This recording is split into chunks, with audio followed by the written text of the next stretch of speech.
some of you don't understand Ukrainian, you are welcome to take the headset on the right side from the stage. Please take it for your disposal as well, because on this panel we're going to have a few Ukrainian speakers. And we're going to start in about 2 minutes.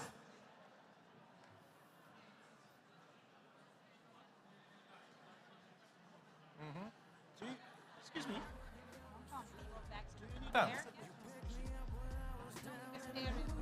Так, там можна. Лишіть сумку там, якщо хочете, або... Краще все-таки перекладати. Скажеш. Скажеш.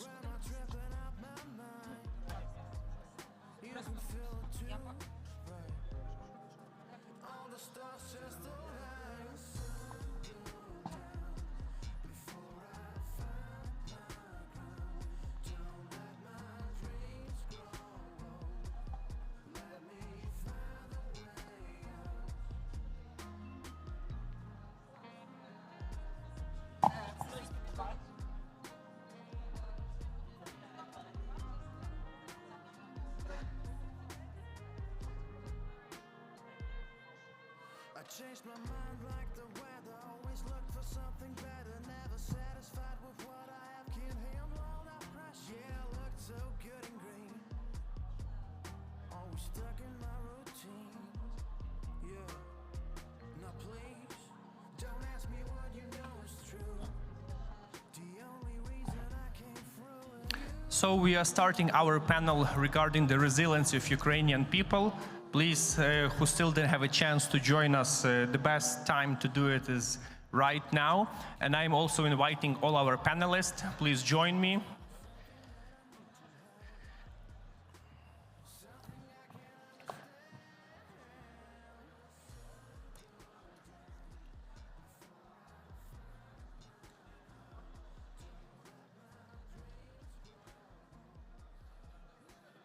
My name is Ore Zup. I'm the Honorary Ambassador of Lviv and have a chance to start our panel discussion.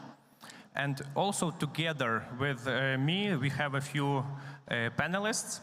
Irina Tkalic, the art coach.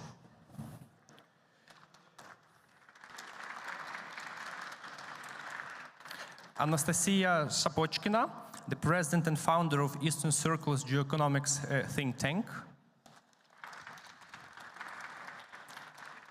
Katerina Sukhumlinova, head of Mariupol office of Maltese Aid Service. And last but not the least, Alexander Sienkiewicz, the mayor of Mykolaiv city.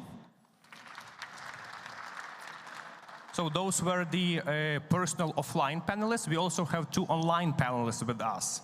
Dmitry Terepik, Chief Executive of International Center of Defense and Security. Dmitry, you're online. Yes, hello. And Yulia Mendel, journalist, Washington Post contributor, and the author of the book, The Fight for Our Lives. So with such a good company, we're going to spend the next hour.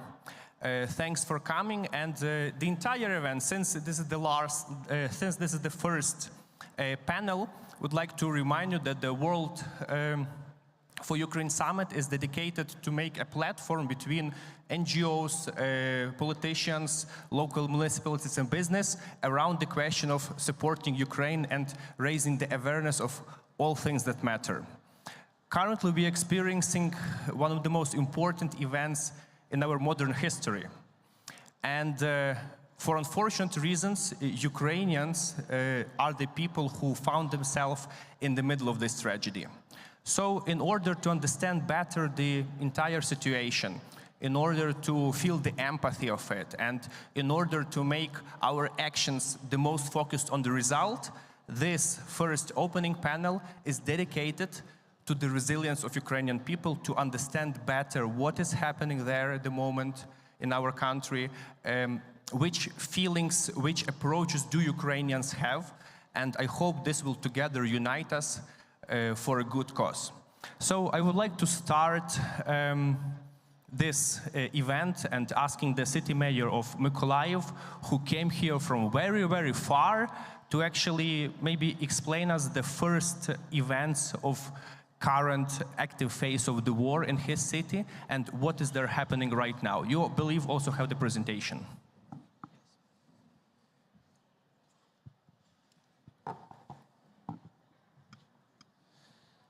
Hello, dear guests. I'm a mayor of Mykolaiv. This is the southern city of Ukraine, on the south of Ukraine. Let me check if it's... Okay, here it is. It's the city between Kherson and Odessa. The city population before the war was 500,000 people. I was elected as a mayor in 2015 and re-elected in 2020. Starting from February 24th, our city was almost every day under bombardments. Before the Kherson liberation, which was 4 weeks ago, our city was under bombardments almost every day. Only 41 days in total were silent in our city.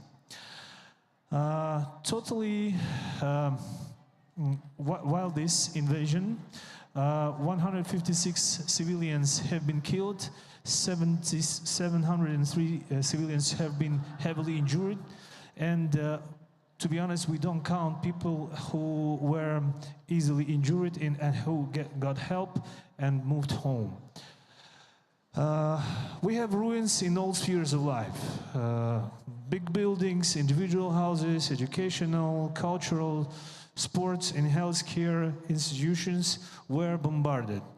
Let's say if we put places of bombardment on the map of the city, here's the city of Mykolaiv and its map. This is the South Buk River, which our city stays on.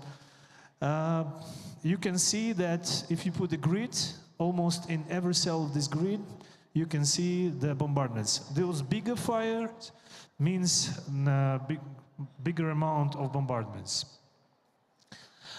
But the worst thing that happened to the city of Mykolaiv, the city is left in the left corner, in the left top corner, and the city of Kherson here in the right down corner, bottom corner. So there is a pipe, actually two pipes with a diameter of 1.4 meters and the distance 73 kilometers, which provided us with a raw water source from Dnipro River to the city of Mykolaiv. Russians bombarded that pipe and left us without drinking water at all. So we started expecting that. We started to make boreholes all over the cities near the hospitals and schools and kindergartens, and equip them with standalone cleaning osmosis systems to provide people with the drinking water. For 1 month we lived without water at all, so except that borehole water, we didn't have any water. And then in a month we took water from the South Buk River, but the problem is that the river is really salty. I mean, our cleaning facilities were able to clean all the parameters, but saltness and softness still make this water technical. Moreover, because of that, we have almost 20 times more leaks per day, and let's say half of the amount of water that we pump from the river of South Buk is leaking. I mean, it's around the city. We call our city sometimes Little Venus. People can drink water, can get drinking water all over the city from the water trucks, which bring and distribute water from different places, from the big boreholes and from the nearest city of Odessa. And we also created heated water points, which you see here on our boiler stations, because we equipped them also with, this is the pipe and how it was ruined by Russians. So it wasn't like an accident explosion, but it was like an explosion made by tank and by explosive that they put especially to destroy this pipe. And another problem that we found preparing for the heating season, that the salty water that ruins our water system will ruin our heating system. Because if as soon as we launch and pump salty water in this heating system, it will ruin it and salt will eat all the pipes. So we made in all of our boiler houses boreholes, and also provided them with cleaning osmosis cleaning systems, which gave us ability to pump clean water to the heating system. And as the system is in circle, we were able to provide people near these boiler houses also with the drinking water, which they can get for free.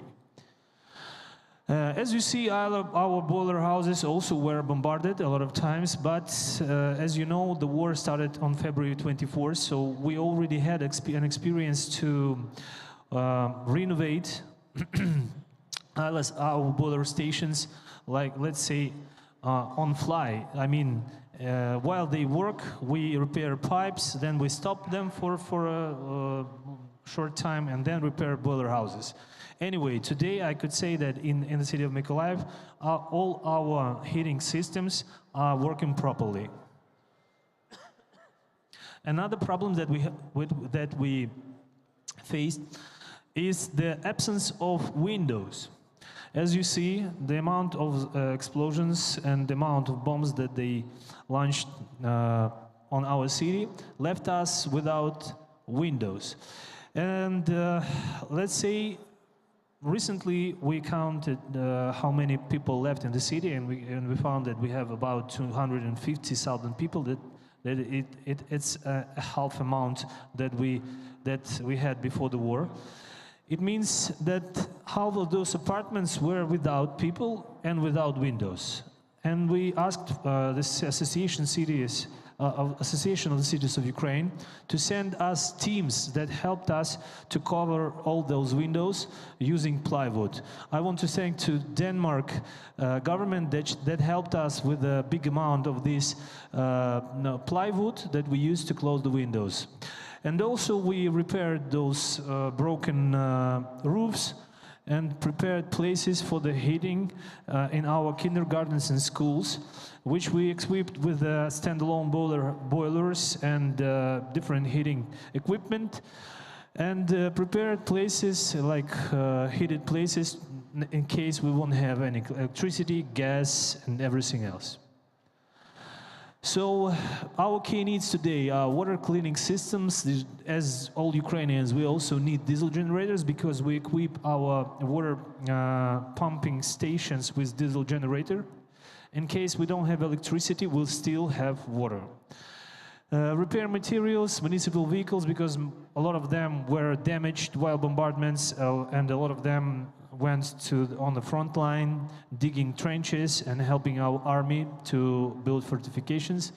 And as soon as we lost a lot of public transport, we also in need of that stuff. Thank you for your attention. This is a small introduction of how our city lived for the last 8 months. Thank you.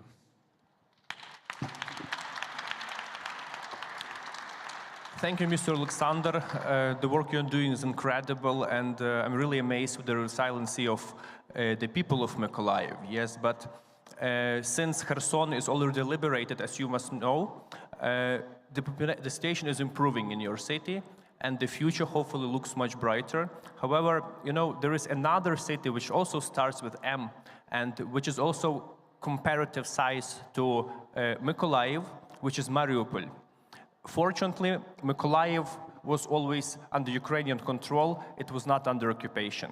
And we have here a guest, actually, who spent the initial days in Mariupol when the entire world was witnessing one of the biggest tragedies of our time when the city was encircled. So, Katerina, could you please share your experience while you were there? Всім доброго дня. Так, мене звати Катерина Сухомлинова, я добровільний рятувальник, який знаходився в місті Маріуполі, в оточеному місті 20 днів, оточеному армією Російської Федерації. Крім того, я є громадським діячом і депутатом Маріупольської міської ради. activist, I'm a deputy to the city council, and I think that this perspective allows me to come up with a certain assessment of the situation which was taking place in Mariupol after the 24th of February, when we experienced the full-scale invasion of the Russian Federation against Ukraine. And I can say what happened in Ukraine, what happened in Mariupol, what is happening now.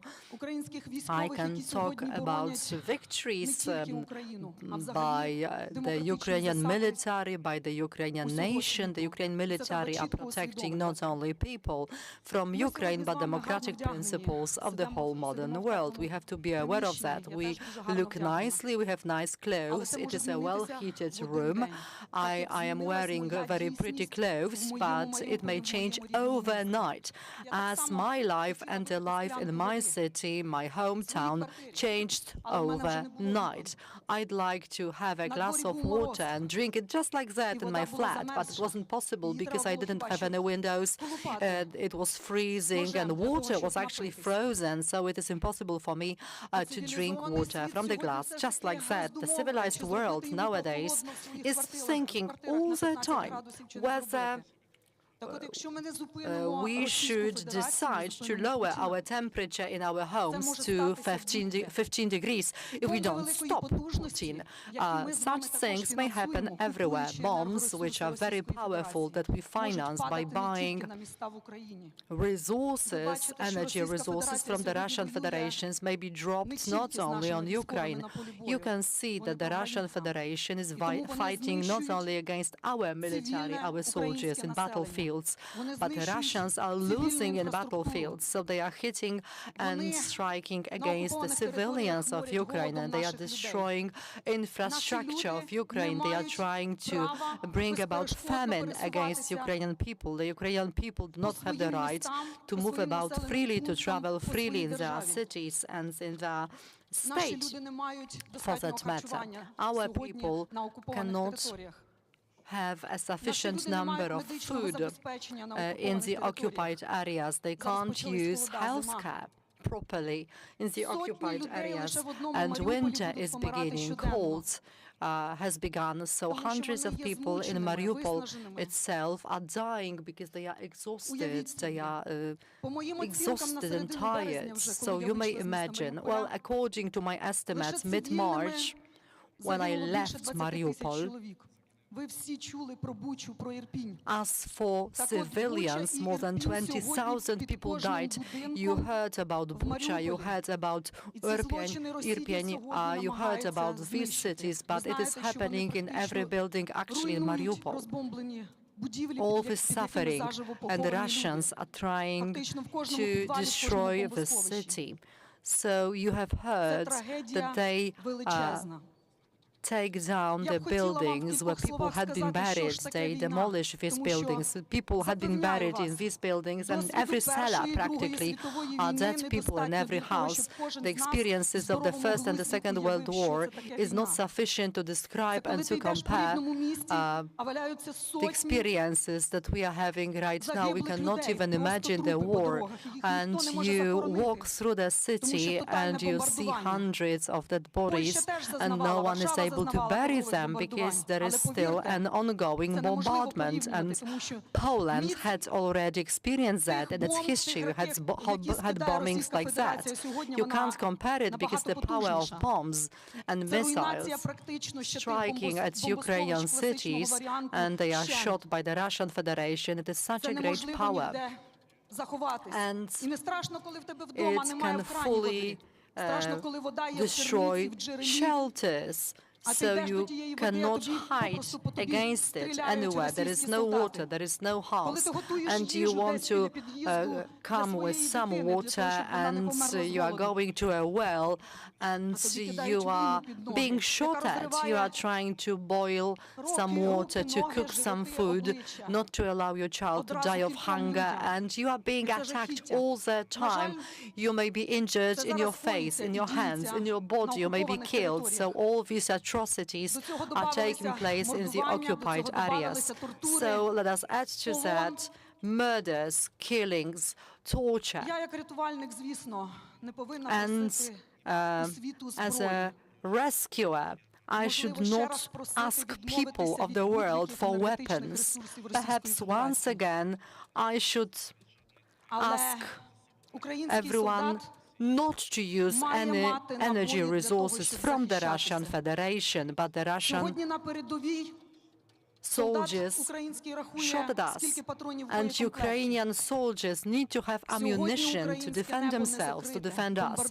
The Ukrainian skies is not closed, and there are bombings of thousands of Ukrainian cities. Our children cannot live normally, they cannot go to school, they cannot stay safely in their houses because their houses are cut off from electricity, it is too cold there.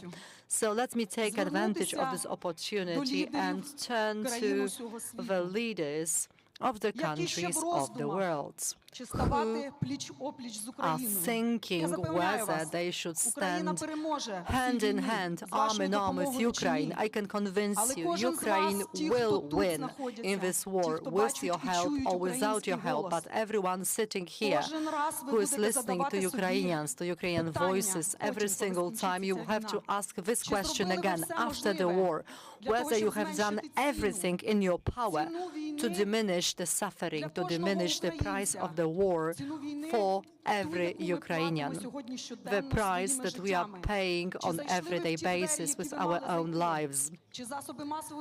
Did you open the door that you were supposed to open?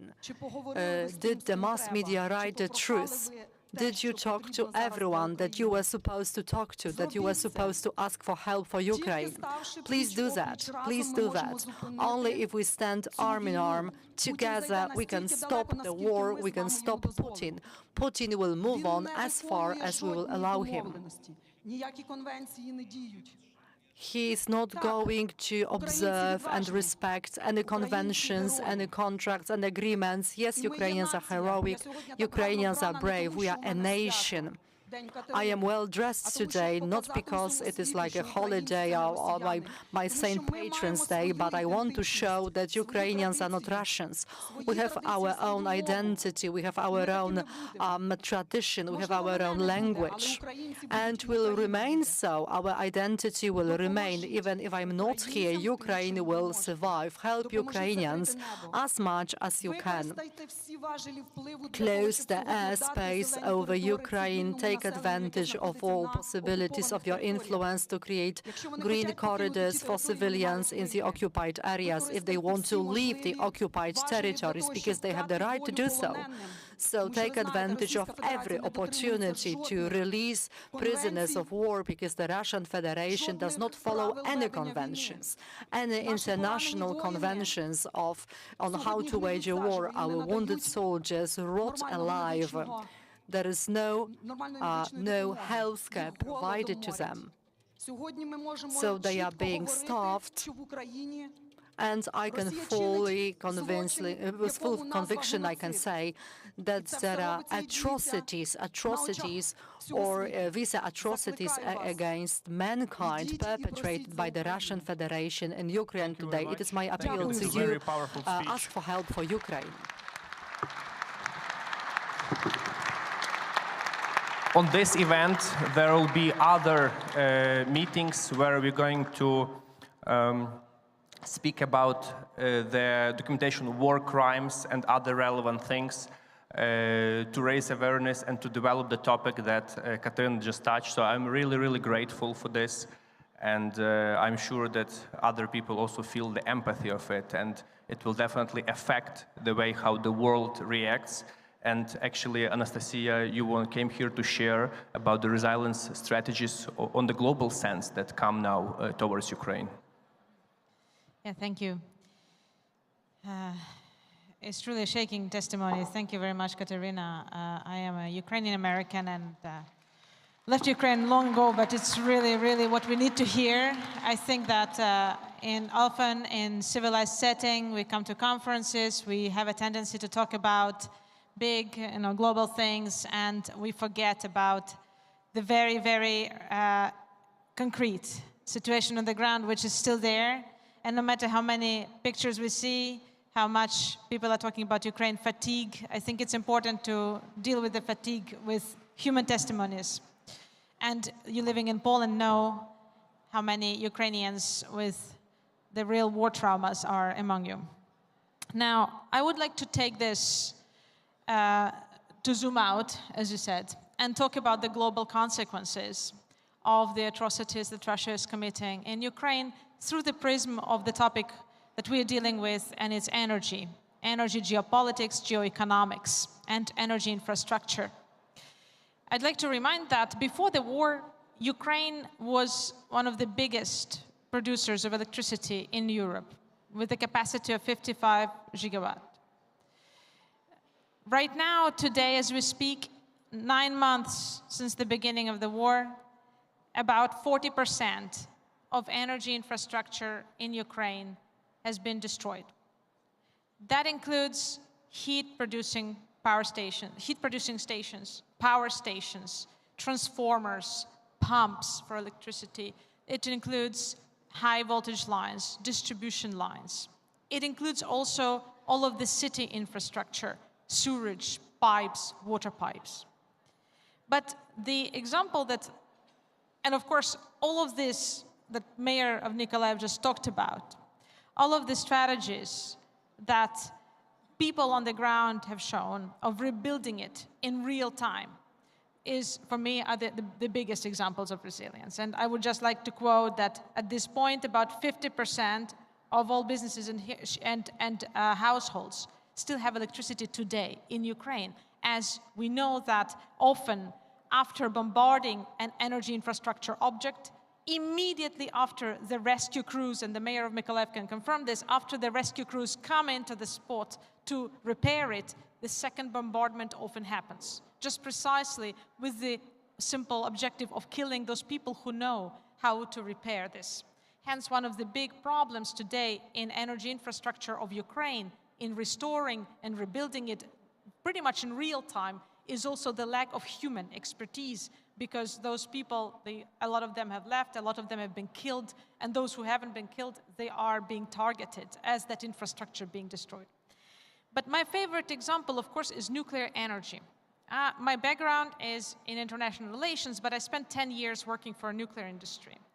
And for me, it was thus especially shocking to see the impotence of international options of what we could do while watching Russia occupy first Chernobyl site and then Zaporizhzhia.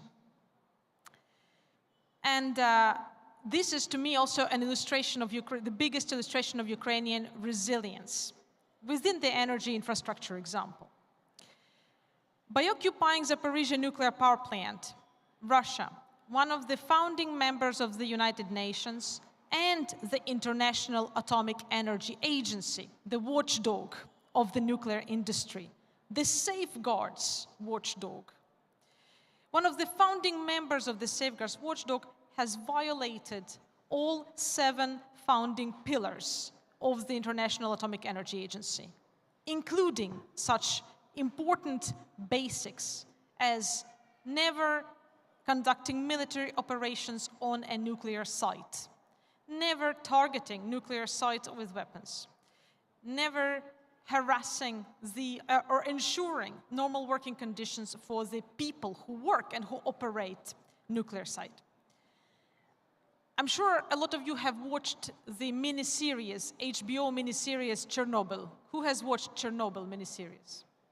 Do you remember the main hypothesis of why Chernobyl happened, according to the miniseries?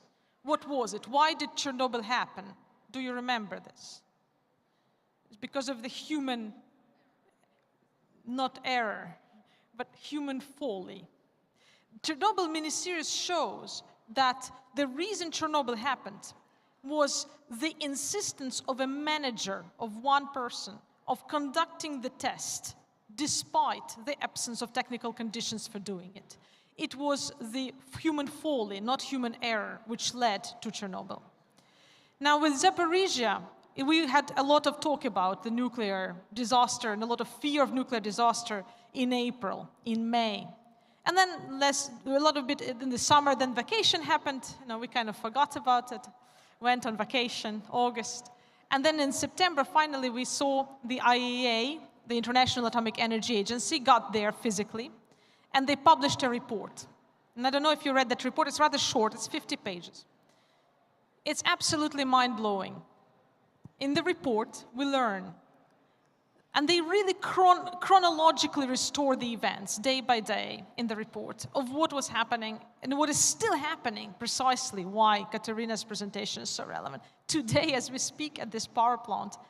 And we learn that it's being disconnected from all 4 power lines which are supplying the power and thus allowing to cool the nuclear power plant core, which, if you saw the Chernobyl miniseries, is the reason which can cause, if it melts down, then it can cause the nuclear disaster.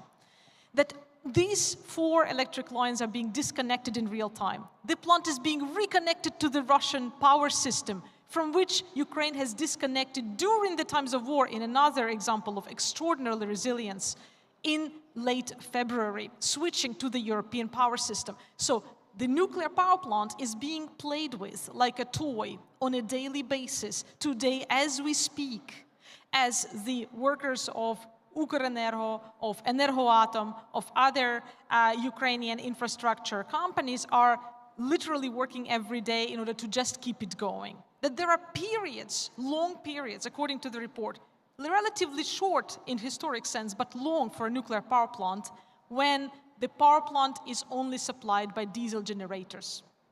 This is by default emergency supply of energy, cooling the power plant, but also it means that hundreds of tons of diesel have to be actually delivered there in the time of real ongoing bombardments. And of course, we have testimonies about the plant being targeted regularly itself.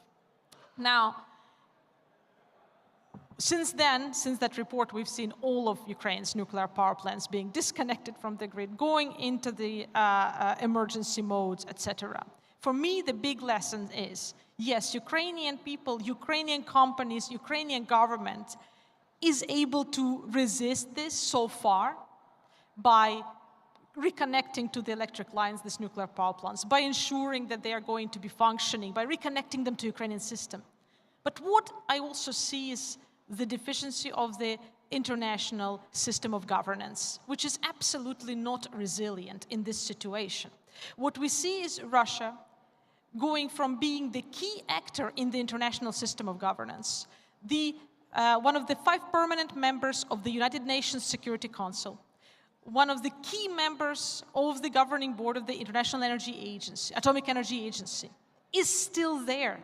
There is nothing that any of these international institutions which compose global governance today can do in order to answer Russia's violations of their own statuses. And this is on the contrast, so to say, that on the one hand we see in Ukraine and in Ukrainian resilience, either in restoring the energy, the power supply, either in keeping the internet running on those resilience points, either in rebuilding in the absolutely impossible, abhorrent conditions. On the other hand, we as international community, we remain entirely impotent in the face of Russian aggression, in a sense of our inability to to move Russia away and to get it out of the international institutions. Thank you, Anastasia. Just to conclude, quick conclusion. On the other hand, just to cite really quickly,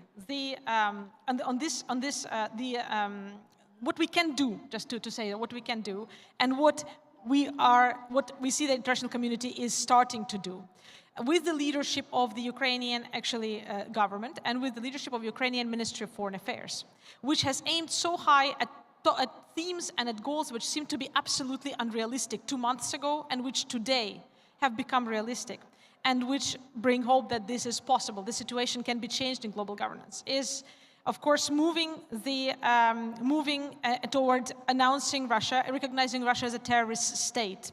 And this goes now from one international organization to another, as more and more organizations and parliaments especially, and international structures from NATO to the European Parliament to the Council of Europe are recognizing Russia as a terrorist state.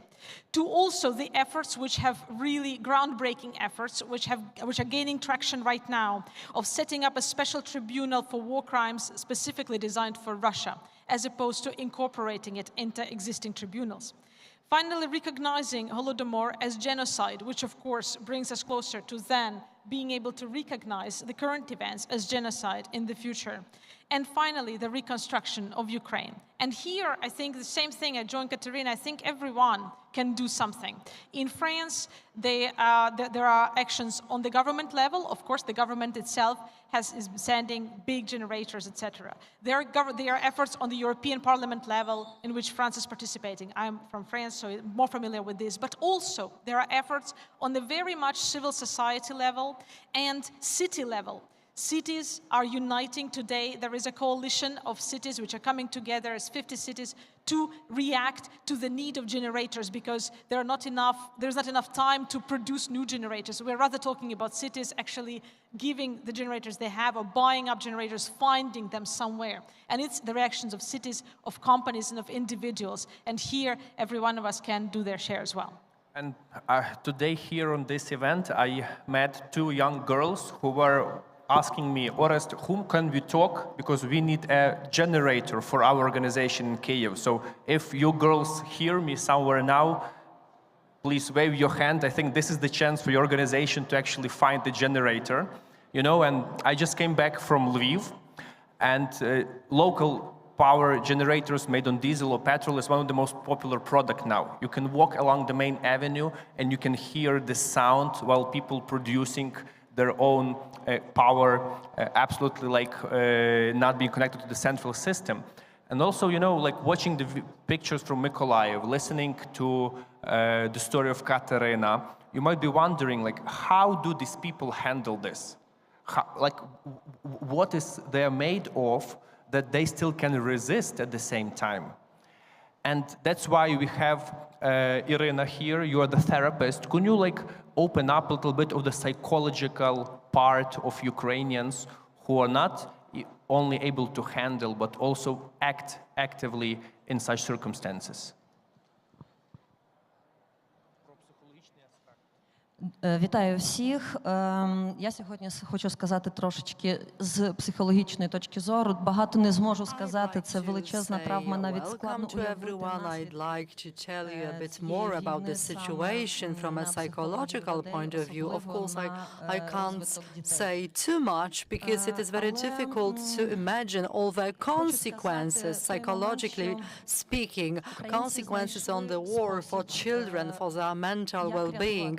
But this situation and the fact that Ukrainians found a certain way of self-defense and saving themselves, well, they found this way in a sense of humor. A sense of humor and laughter is a reaction which allows them to go through all these terrible events or through all the traumas. There is obviously another aspect of it, which is black humor. I guess you get my point. Why people react like that, why they make jokes. Otherwise, it would be impossible to understand absurdity of the current situation, paradoxical situation of the war, of the atrocities, all terrible things which started to happen in the peaceful lives of civilians, that all this happened out of a sudden in the 21st century. So everyone is asking themselves the question, why? And there are no answers. So black humor is a certain relief. You may remember that on the 24th of September, Putin said quite loud that a nuclear attack in Ukraine is possible. And then Ukraine came up with a concept that definitely there will be an orgy in one of the hills in Kiev.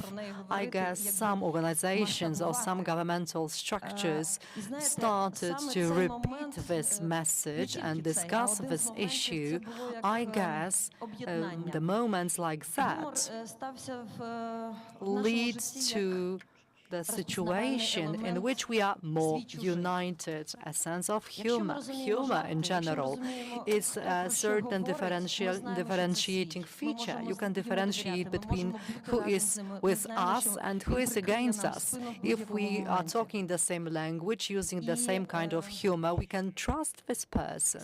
We can hope that this person will defend us, will help us, is on our side. So that is why this unification, this being united and being identified according to the sense of humor, it is simply happening like that. Our historical memory, being of one historical identity, makes it also possible. For the last 5 years, I've been active with Ukrainian migrants in Poland, and even those of them who left after 2014, especially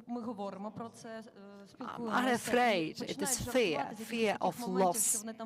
So we talk to people, sometimes we make jokes, and jokingly they said, in Luganets, in Donetsk, I left all my possessions, but I can process that and I can make jokes about that. Initially, you think it is a personal feature of a given individual, but then it turns out it is a typical feature of the whole Ukrainian nation. So laughter through fears, through tears, it is a certain manifestation of emotions, it is a certain defense mechanism of finding release in the tension in which we are living. So we also talk about hysterical laughter. It is also about finding release to your tensions. If you see a person who is laughing, it doesn't always mean it is a laughter of joy. It is like a relief, it is a message of rescuing oneself in such a difficult situation. In my 5-minute slot, I can't explain the whole scale of all the events taking place in Ukraine, all the things happening to the mental health of Ukrainians, but especially we have to provide and satisfy all their basic needs. Of resiliency, so we can pass over to him. Maybe, Metro, you are online with us. Please join us, and could you supplement Irina's talk regarding the psychological aspect of resilience of Ukrainian people, please? Yes, good afternoon. I will do it gladly, but first of all, let me say that my country, Estonia, supports Ukraine with many aspects, and basically we here in Estonia, we do not distinguish between Ukrainians and ourselves. It's not just the war of Ukrainian people, it's also our war. And we have been studying resilience of Ukrainians for 8 years already, and we know that it is based on a very complex interdependencies of various factors and attitudes, also psychological attitudes towards the states, relations with the authorities, and also threat awareness and sense of danger. And previous speakers also mentioned dangers and threats, but also psychological abilities and practical skills to cooperate between each other. Also, I have to mention different factors related to distress symptoms, and also very strong ability of many Ukrainians to plan their future and maintain sense of hope, even during these difficult circumstances. So therefore, not just the physical, but also psychological or mental well-being, it is very important during the recovery phase. So what we learned that the increased solidarity and unanimity of views on the key security issues among Ukrainians is in fact grounded in shared traumatic experiences for the entire nation in Ukraine. And we also learned that those Ukrainians whose security-related attitudes aligned with the general threat perceptions and realistic resilience outlook before the war started in February, or the invasion happened in February. So those Ukrainians actually turned out to be psychologically more prepared for the autocracy of the ongoing war. And it's a very important notice to remember. Basically, Ukrainians proved to be more resilient on the personal level, and consequently their kind of personal ability to cope with the stress and stable mental health also allowed citizens to contribute more efficiently to building resilience on the community level. But if you look at the future, of course, we know that psychological resilience is not an endless resource. Exhaustion is a natural process, and there is more and more exhaustion, psychological exhaustion within Ukrainian communities. So therefore, tailored rehabilitation is very much required for the specific societal groups. And we made several fact-finding missions to various Ukraine regions, and what we learned that there is kind of 5 top list of different or specific societal groups who should be addressed with tailored psychological rehabilitation and support.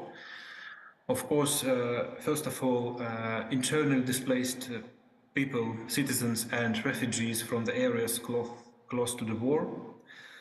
The second group is soldiers and veterans, speaking about the reintegration and retraining.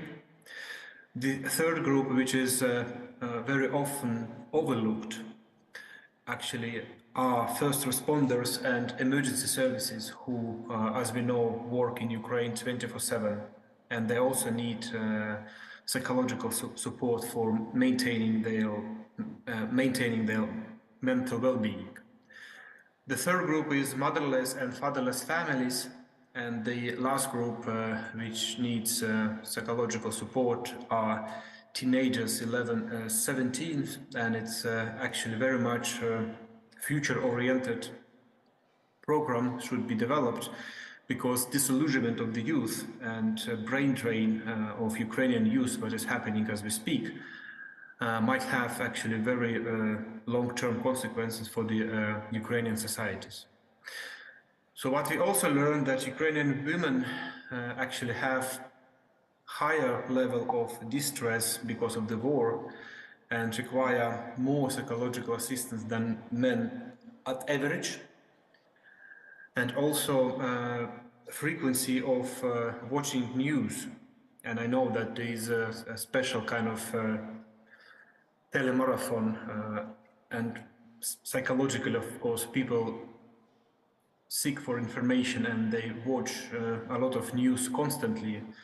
But the frequency of watching news have also negative impact of a level of distress. So in that regard, people should also notice the consequences of information consumption.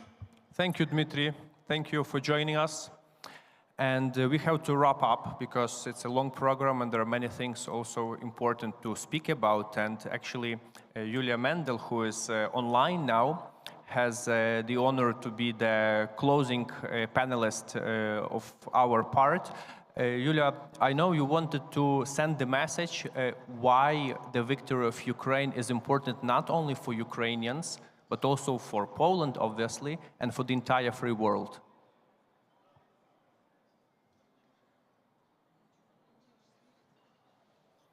You are muted. Can you, sorry. Yep. I'm really sorry.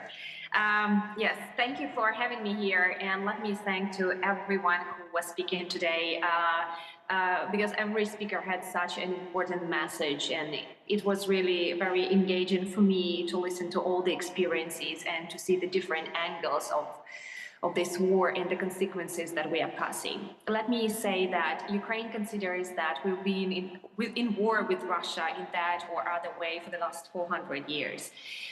On different stages, it was different and it was not easier during our independence. I think that Russia has such huge imperialistic ambitions that it feels like it wouldn't be able to complete its imperialistic plan without Ukraine. And that's why I tried to penetrate every sphere of our life every year. And when we are talking about Ukrainian resistance, definitely we see that now, after so many hardships that we've passed because of Russia, we still stand proudly as independent, sovereign country, and we fight for our territory. When we were speaking about resilience, let me just remind you the number that is often avoided when we speak about the war. When the war started in February this year, around 500,000 of Ukrainian men arrived back home to go and fight to the front lines. And this number is really impressive because they felt that this is our home. We recovered after annexation of Crimea. We recovered after the first invasion of Russia in Donbass. Let me remind you that 14,000 of people died during these 8 years of the first invasion, and millions of Ukrainians turned into IDP, into internally displaced people. And let me say that then, in 2014-2015, Ukraine lost 16% of its GDP and still recovered. When I was working for the World Bank in 2017, all the international financial institutions were saying that since 2014 to 2017, Ukraine has done more reforms than during the first 22 years of independence. Now we are facing the challenges that in some way are similar to those challenges that used to be in 2014 and 2015. But at the same time, they are on such a large and huge scale that it's not only about Ukraine anymore. So when we showed so much resilience during the first, attacks, military attacks, and all those economic hardships and psychological hardships, I'm sure that we will be able to move forward with the consequences of this large-scale war. And here, what I am afraid of, and what I was writing for the Gazeta Wyborcza, is that we are really afraid of fatigue, because fatigue is something that Russia wants to benefit from. Because this is exactly what Russia wants, to make the war so long that people forget to care about. And the second thing, we are afraid that the European Union and the Western countries would like to return back to the same pace of bureaucracy or to the same pace of the world order when we win this war. And simply we understand that with Russian appetites, imperialistic appetites, it will not be possible. Ukrainian military leadership and Ukrainian political leadership understands that if Russia stops this war right now, then it will want to have few years more to prepare for another attack. And we will have to do a huge homework, to do everything what's necessary to move as much closer to the European Union and to try to align all our standards to move close to the NATO standards. These two things, they are very important for us to move dynamically, fast and correctly, because the European Union and NATO, they are the organizations that will help to maintain our security in the future. And the second is, of course, that European Union and the West move the same fast together with us and allow us to enter these institutions, allow us actually to be together and to be united during the post-war time so that we don't allow Russia to attack again. And this is my major message. Thank you, Yulia. I ask to stand with Ukrainians united until it's necessary, until we win this war, until we return our people and our territories, and to make the guarantees that Russia does not attack again. Thank you. Thank you. So I want to sum up that such events as World4Ukraine Summit is actually done to unite us all, to stand behind Ukraine, not only as a country, but the society which shows the fundamental Western values that in many cases can be even forgotten already in the West. However, now we have a chance to think about them more. We've seen the examples of cities, of personal stories, of how people react on this. And basically for the next 3 days, we're going to discuss all these different topics of Ukrainian resilience and practical key aspects how to fight it. So I thank you very much, all the panelists, and thank you all our ladies and gentlemen who are listening to us. This was the opening panel, which touched all different aspects about Ukraine, and there will be absolutely much more. The next panel will be related to city mayors of Ukraine who made their way all the way here to present the real situation on the ground in their communities. And also you are welcome to watch the entire program on different digital TVs all around. So we try to be eco-friendly, that's why it mostly stays digital. So thanks a lot, and let's carry on.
Oh my gosh, it's 12 noon and I'm up late again. Jumped out of bed, this ain't a usual day. Today I'm heading to town, I got some things on my list, but the most important thing I need to mark is a kiss. Cause when midnight rings, I won't be letting you leave. I said to myself, I won't be a Grinch this Christmas. So could you wrap me in your arms, I'll sign you off my wish list. So, Miss Claus, don't let me down. I got cookies and I got wine, red like the velvet on your gown. Please, Miss Claus, don't let me down. I'd really love to have you around. Maybe I can make you Santa's wife. Can you hear the jingle bell sound? Please, Miss Claus, don't let me down.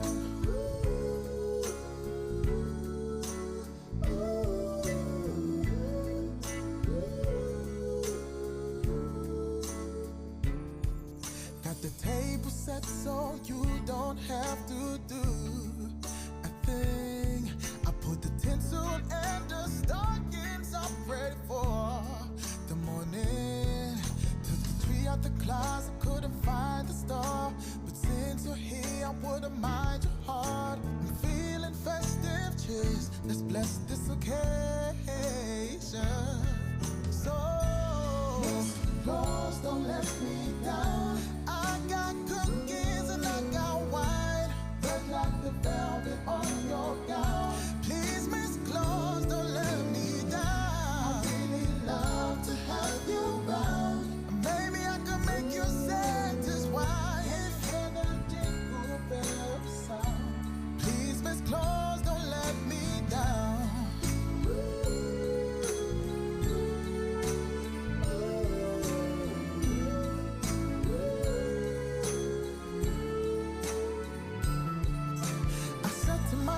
I won't be a Grinch this Christmas.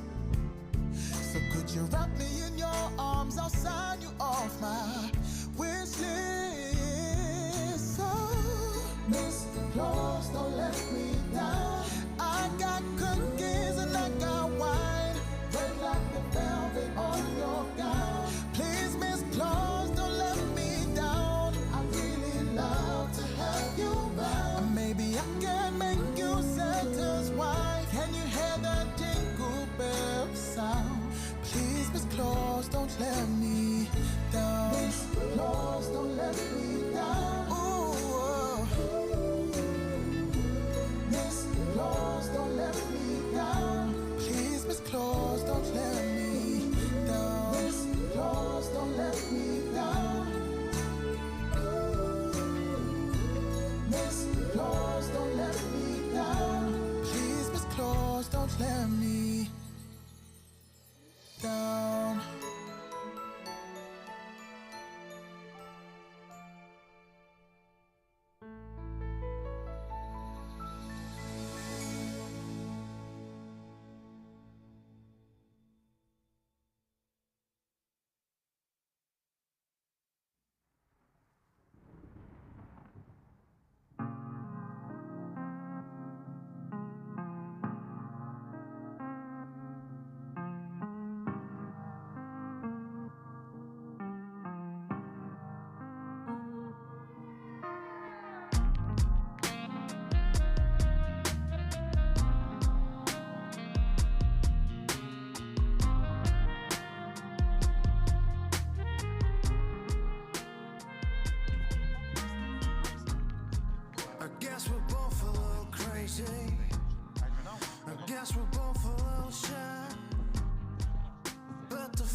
all the stars just align. The sun go down before I find my ground.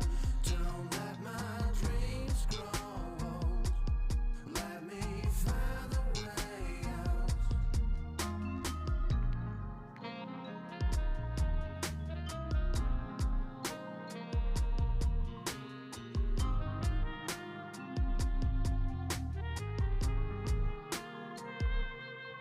I changed my mind like the weather. Always looked for something better. Never satisfied with what I have. Can't handle all that pressure. Yeah, I looked so good and green. Always stuck in my routine. Yeah. Now please, don't ask me what you know is true. The only reason I came through is you. Only you. You got me breaking all the rules just because I gotta have you back. Your time is something that I need to have, something I can't understand. Let the sun go down before I find my ground. Don't let my dreams grow old. Let me find a way out. Don't let the sun go down before I find my ground. Don't let my dreams grow old. Let me find a way out.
Олександр Сенкевич, будь ласка, запрошуємо до нас на панельну дискусію. Якщо мене чуєте, пане Олександре, просимо доєднатися. Ми розпочинаємо.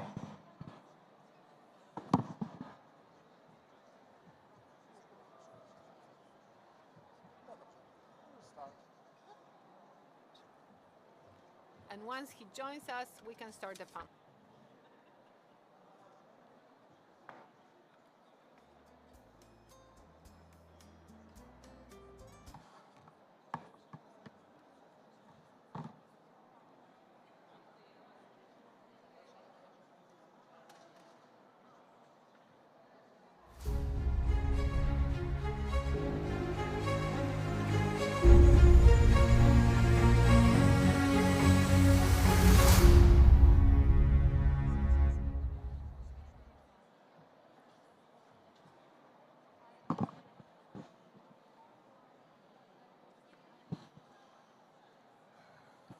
Дорогі друзі, я прошу всіх зайняти свої місця в залі. Ми розпочинаємо чергову панельну дискусію, в якій ми запрошуємо всіх говорити про українські громади під час війни, про їх стійкість, витривалість, про їх боротьбу.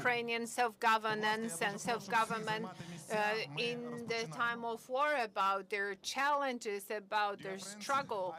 Please take your seats. It's Ukrainian mayors of Ukrainian amalgamated communities. We must start.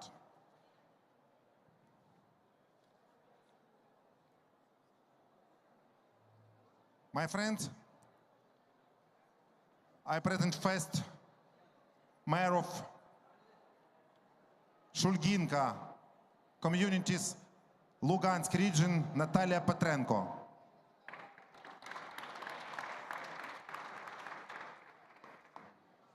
Roman Dmitriev, Mayor of Gora, Kyiv region.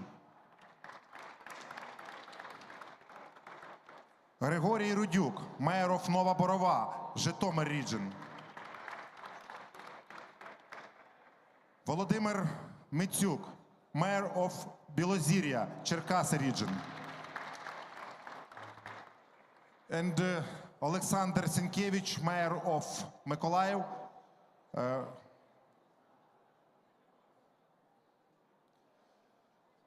He's with our. Друзі, ми розпочинаємо. Я думаю, що Олександр до нас доєднається з часом. А ми починаємо говорити сьогодні про стійкість, витривалість і боротьбу українських громад під час війни на території України, війни, яку розпочала Російська Федерація. Ladies and gentlemen, we're now starting a panel about local governments and how they manage in these difficult times of war. Today, we celebrate the Day of Local Self-Government. This is our day, so I would like to greet everyone who is somehow related or connected to self-government in Ukraine. So these self-governments are trying to defend the Ukrainian people against this Russian avalanche. So our partners from many European countries who supported the local self-government, they are the guarantor of our future victory. And our future victory is our obligation, and our victory will come soon, and a strong local government is the guarantor of that victory. So, ladies and gentlemen, before I will turn to the first panelist, first I will give the floor to a very strong woman, the head of the local government, from a small Hromada, through Henka village, Hromada, a district of 5 villages, of 5 locations. Natalia Petrenko, please watch a short film about this local government in the context of Russian occupation.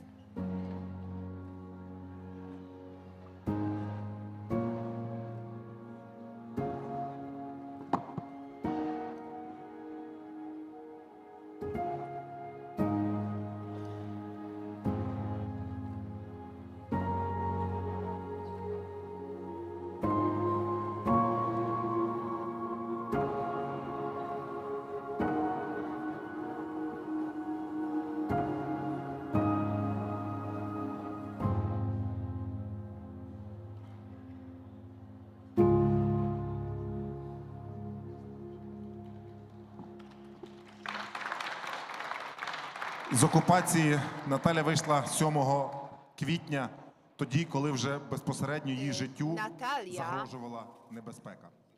Будь ласка. She left this occupied area, this occupied location, when her life was in danger on the 7th of April. I come from Ukraine. I'm a Ukrainian, and I'm proud of it.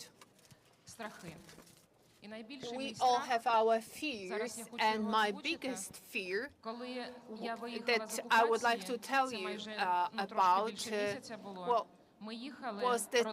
was the fear which I felt when I was leaving this occupied area. We were leaving this area with my whole family. Bucha, Irpin, these locations, they were going back home. They were going back home as heroes.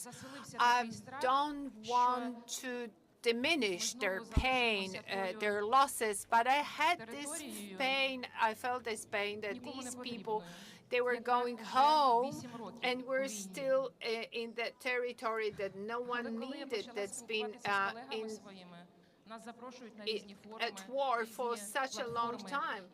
But as we're talking to my colleagues, we're invited to so many forums and to different platforms, and I felt that support, and I realized that this area of Luhansk, of Donetsk, that Lugansk, there will be a family. Just these territories are not in there for now.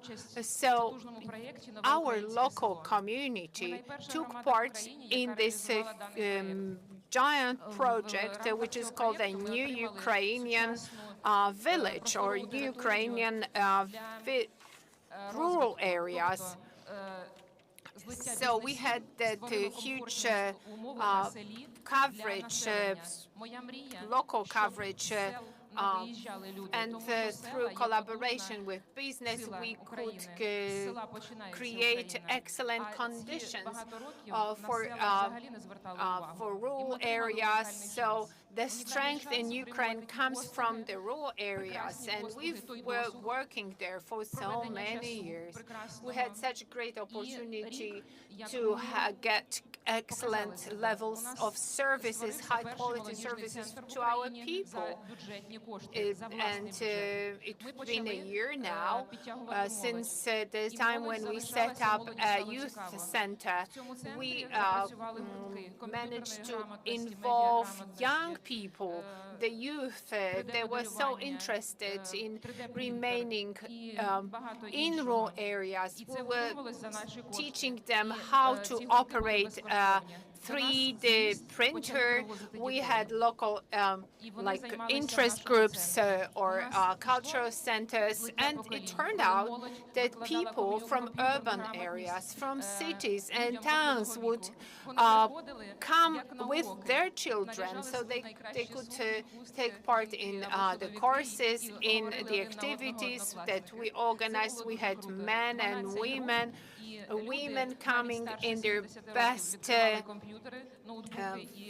shawls, and they would come to our activities, and they would do this creative part. Or I could spend months and weeks telling you about what happened. And then a regular Army Rostov division entered our location.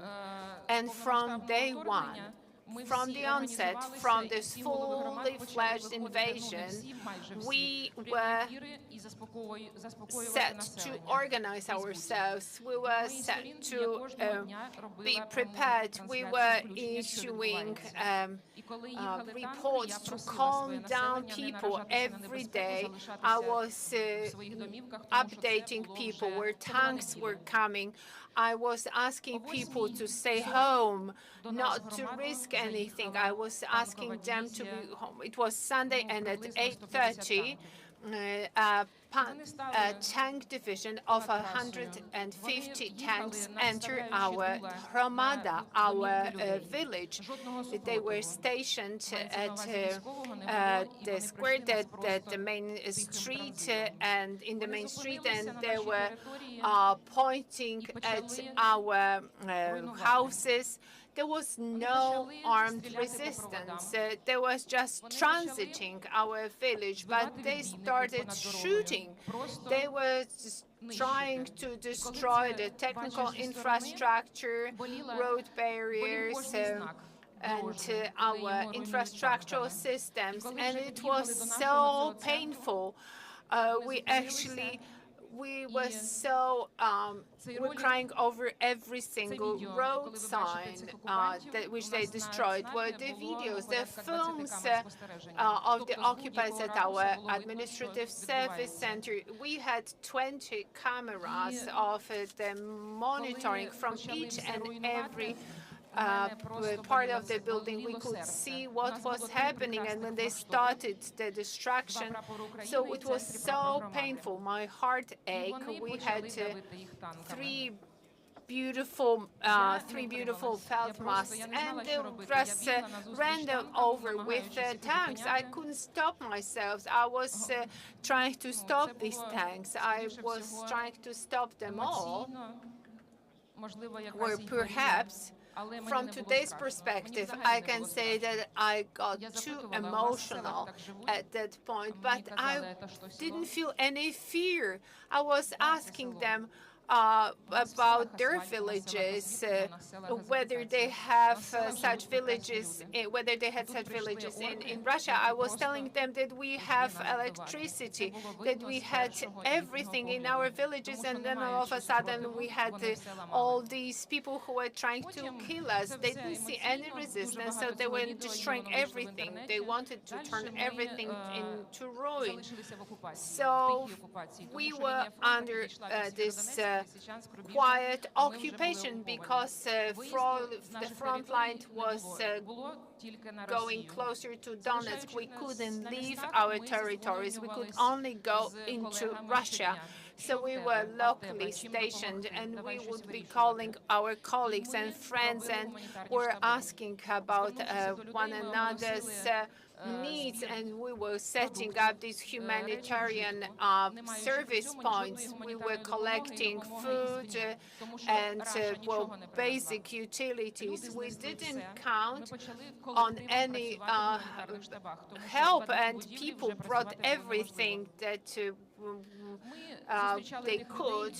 We couldn't work in our building, so we worked elsewhere, and we were supporting those who didn't have a chance to go to Russia. We were not bombarded, we're not shot at. They just entered our territory.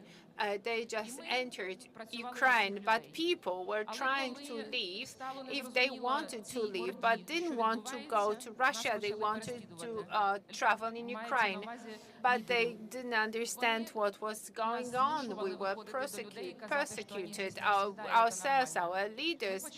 We were forced to leave, to go out.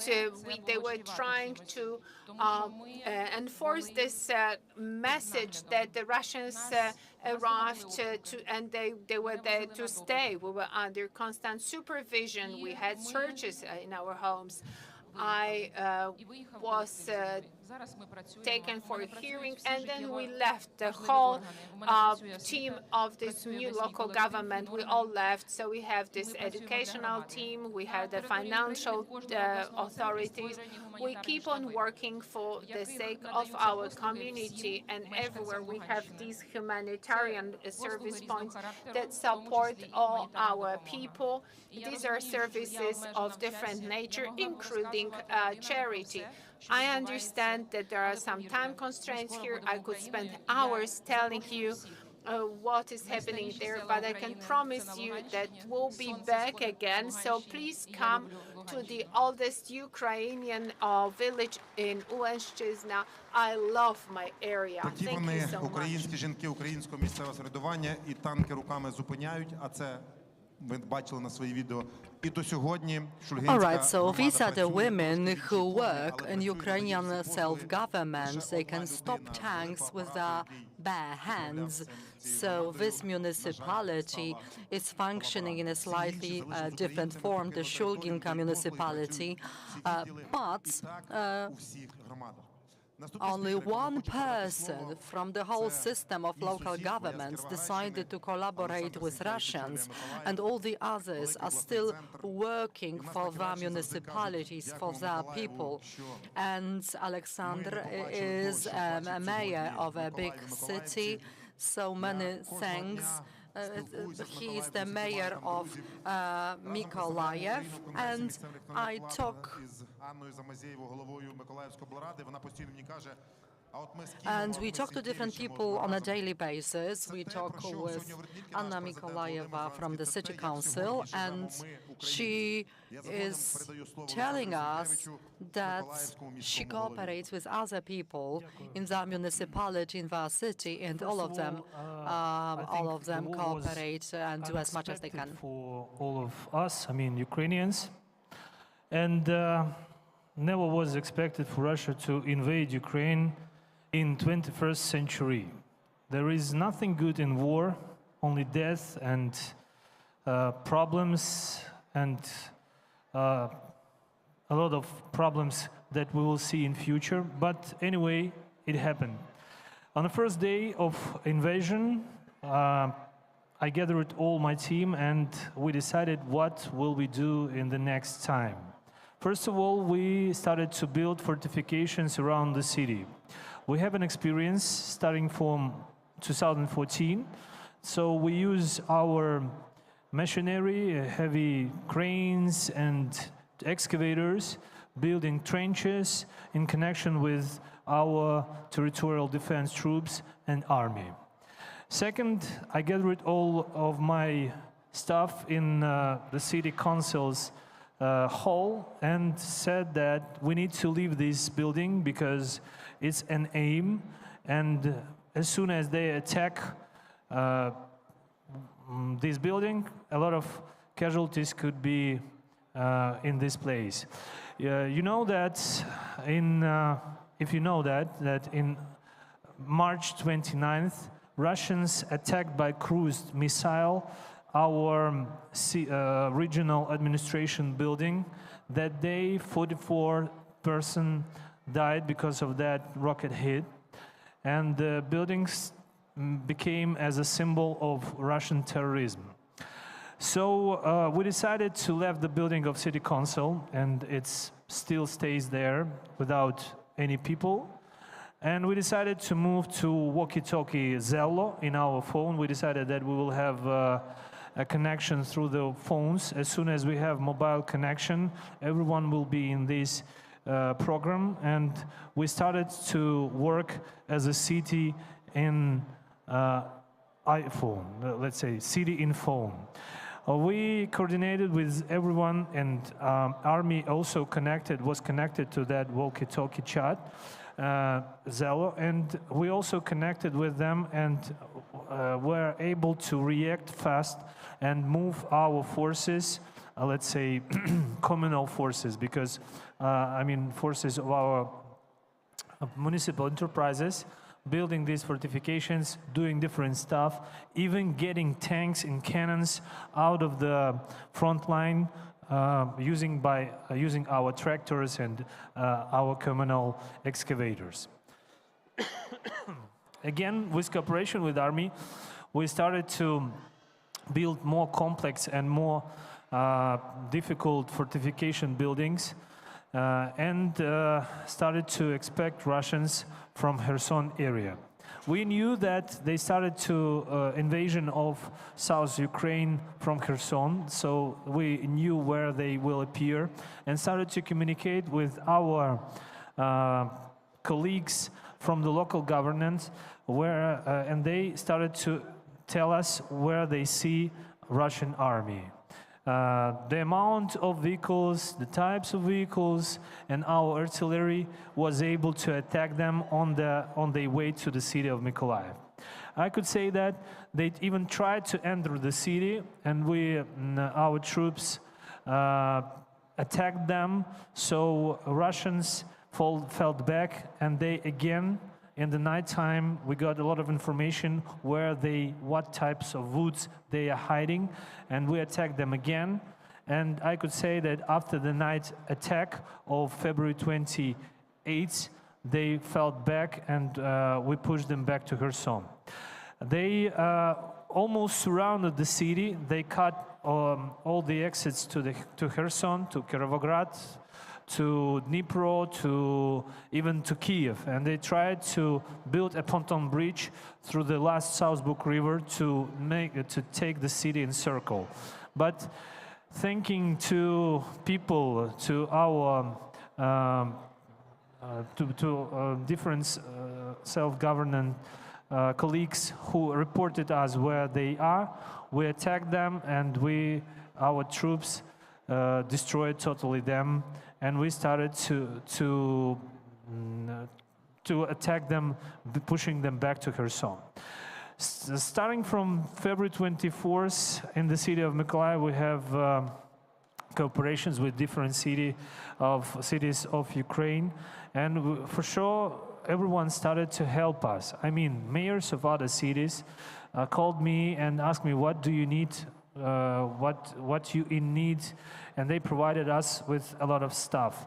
I need to mention that 2 years before, we got a pandemic problem with COVID-19, as you know, and we prepared all our hospitals for that, because of that reason, and our hospitals worked on a daily basis, like it was before the war, and the same time while the war time.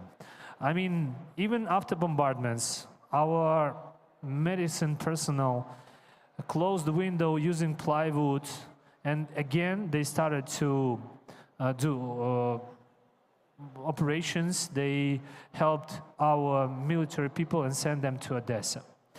So what I want to say, that community of association of the city of Ukraine helped us a lot too, even knowing that we have everyday bombardments. A lot of city mayors like Zhytomyr, Chernivtsi, Ivano-Frankivsk, Odessa, Chernomorsk, they sent teams who helped us to close the windows, to remove the ruins of the after bombardments. And I could say that this strong spirit of self-governance, by the way, today is the December 7th is the day of self-governance in Ukraine. So my dear colleagues, thank you for your work, and I'm greeting you. So I could say that decentralization politics that we decided to improve in 2014 made our communities more ready for this invasion and more connected in defense and renovation process. Thank you. Дуже дякую, пане Олександре. Друзі, For ми your продовжимо, і contribution. наступний спікер Ladies and gentlemen, let us continue. Then the next speaker will be the person who represents like people at the back or at the back room. It means that these are people who are not directly under missile attack, they were not directly under bombardment, but they are very active in supporting the military powers, the military of Ukraine, and they are supporting people who had to leave their homes. It is Mr. Borodyuk from the Zhytomyr region and Zhytomyr municipality, like many other municipalities in Ukraine, have a border with Belarus. It is a very dangerous neighbor at the moment. Ladies and gentlemen, thank you very much for giving me the floor. Today, we represent local governments of Ukraine who, since the very beginning, since the 24th of February, defended very bravely their communities and the whole state. Since the first days of the war, on the 25th of February, people in our municipality met in order to create self-defense troops so that they could defend their towns and villages.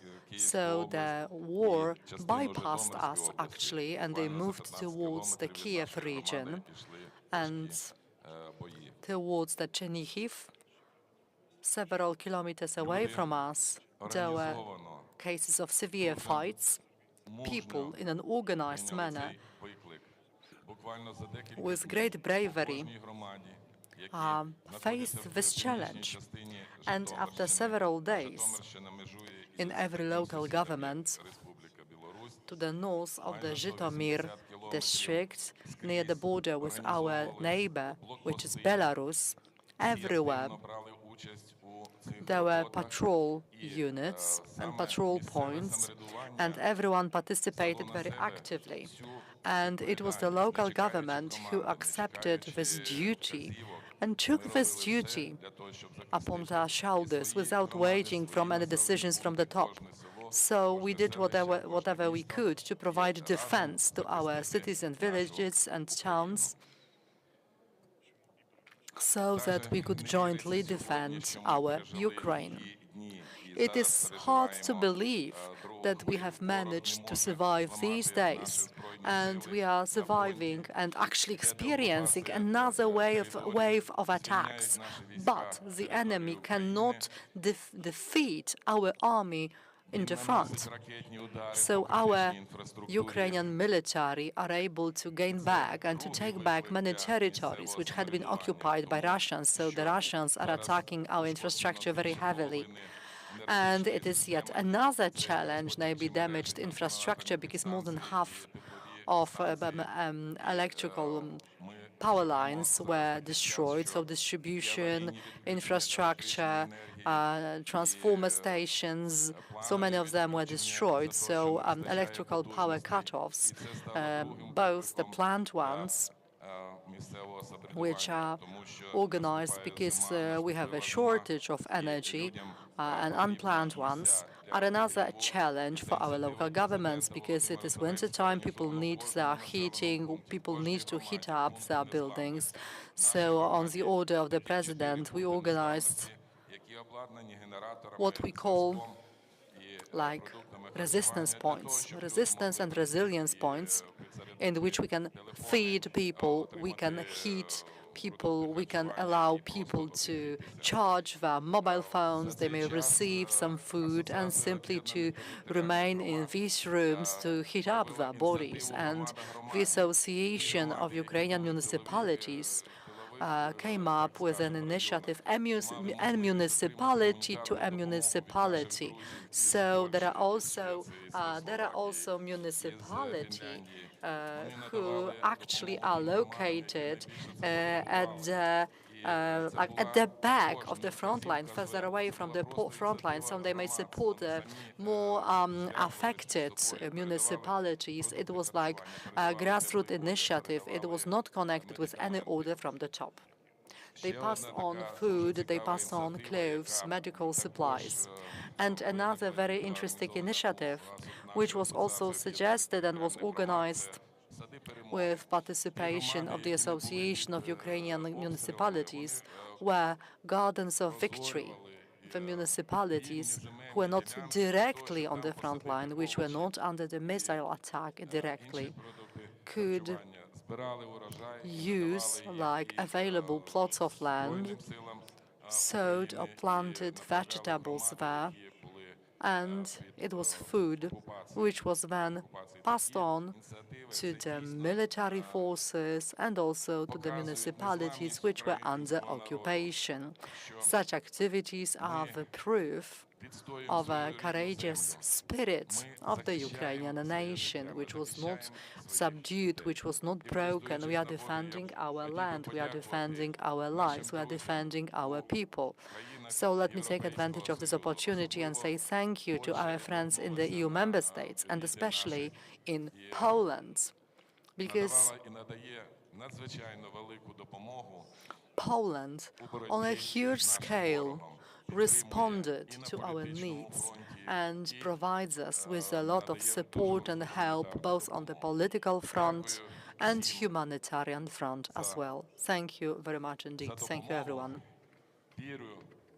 So that is why I want to say thank you, and I hope that our victory is near. So, chwała Ukrainie. Thank you very much. We thank you, your group and village. Then we have Roman Dmitryk.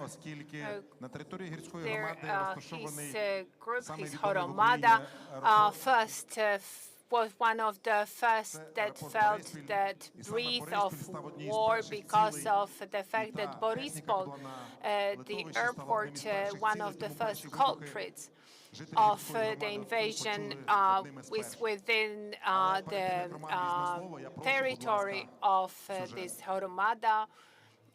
So before Roman takes the floor, let us watch this short film.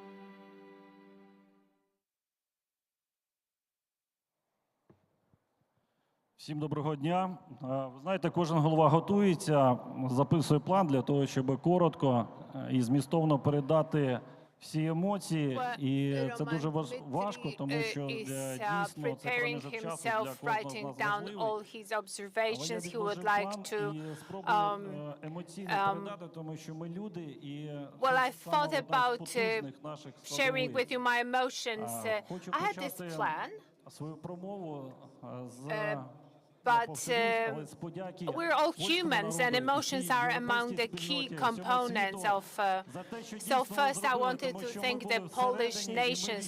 I want to thank the whole world for all you did, because we're inside and we have felt your support every day, all the time, for your joining this support, for your assisting us, helping us. And for the first time, I'm abroad, and I want to thank you. I feel this light. I feel this support. I thank you for that.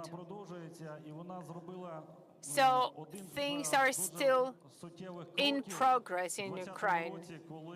So we made this huge step in 2020. Every single hromada felt that change on the 24th of February. No military administration, no soldiers were able to organize people, to defend people without the local governments. So the local governments had to carry the burden of these developments. So men, women, children, well, they put on anything they can, well, everything they had on them, and came to help. We heard eruptions, we had heard explosions at 7 in the morning, and we organized a staff, we organized a task force, we worked as a team with specific roles to fulfill. Now it's easy to speak about it, but we slept like 2 hours per 24 hours. We didn't eat, we didn't drink any water. We're not far from Kiev. We understood that their goal was to invade Kiev, to occupy Kiev. We said that we had to withhold for 3 full days. We didn't know how to do it. We don't know how to put out the road blockages, but luckily we had some experience in management, and we were organizing the defense of our location. We were producing our first mines from gas bottles, and we were actually digging trenches, and we were quite successful, actually. But in my presentation, in my contribution, I wanted to focus on educational concepts here.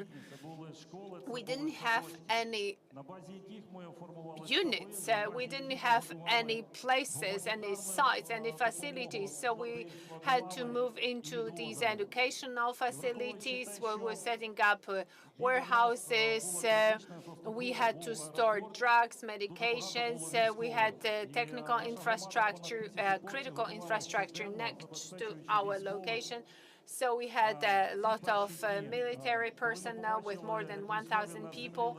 We were feeding our boys every day. When we saw them sleeping on the ground, we wanted to help. So our local government joined forces, and we did what we were supposed to do. So as the previous panelist said, we could speak for hours about what was happening. But perhaps we did what we could. We also were involved in identifying certain groups of spies, and I was carrying. I was carrying guns. I was in this military group with soldiers. Men can get used to explosions. When things happen, one can get used to that. When I was leaving Kharkiv, I said, well, boys, it's difficult, it's hard, but the only thing they can do to you is to kill you, but you're ready for it. You're ready for it in your mind. But I said that every single head of local government has its very hard, because we come home and we have to face mothers of soldiers who were killed. We had to face children crying. I really needed to have so much strength to pull people out of basements after shell attacks, because people were afraid. Our soldiers, they have so many tasks, so local governments, they had to take over. We have this huge mission which we continue. So this is why I want to thank all the heads of local governments in Ukraine. Thank you so much on your day today for your patience and dedication and your effort. Thank you so much. Roman, thank you. And now I would like to give the floor to Volodymyr Mitsukal. So let me say first that this is one of the largest Hromads that received about 7,000 soldiers. They were stationed there. So they were stationed there locally, temporarily, and they would start for combat from this location. So he knows what it's like to fight from day one. So we will all remember these days for long. Our Horomada, which is Yozirsk, we were operating in a regular regime. We had been set up 6 years earlier. We were developing things, we were building things, but when the war started, we were united by the fact that we were attacked. We put out road blockages, and when we were ordered to receive the army, that we were told that we would be the center for military units that would be formed and sent out to front.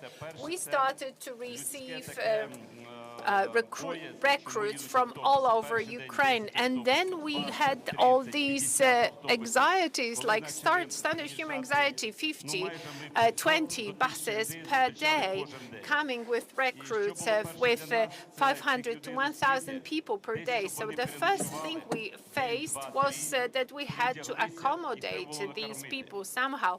We had to find some accommodation, some food for these people.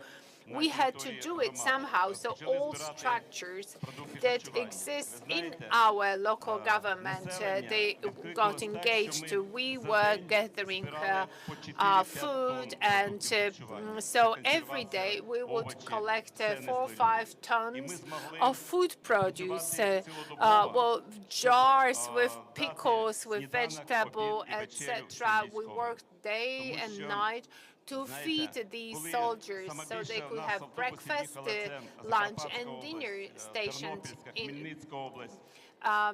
to the soldiers stationed in our area.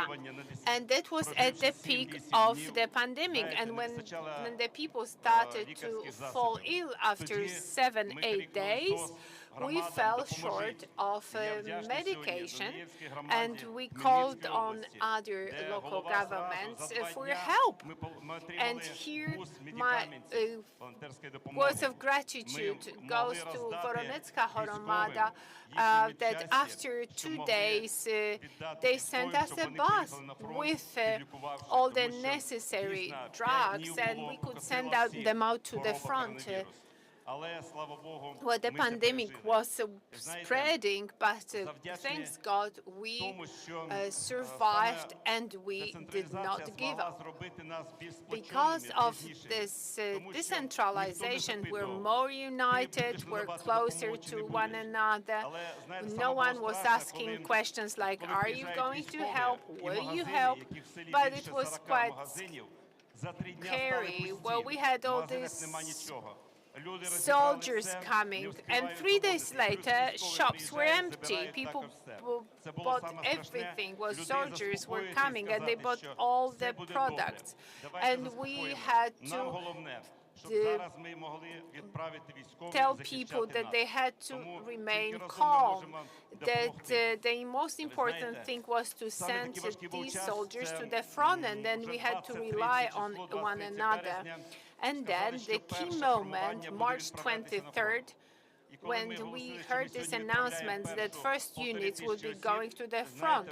And when we announced that the first 1,500 soldiers left for the front, almost 2,000 of our residents, we had 55 buses, and we were sending these people out to the front. People were crying, and people would give them everything they could because these soldiers were going to the front, and all our local community united. And I think we will win this war.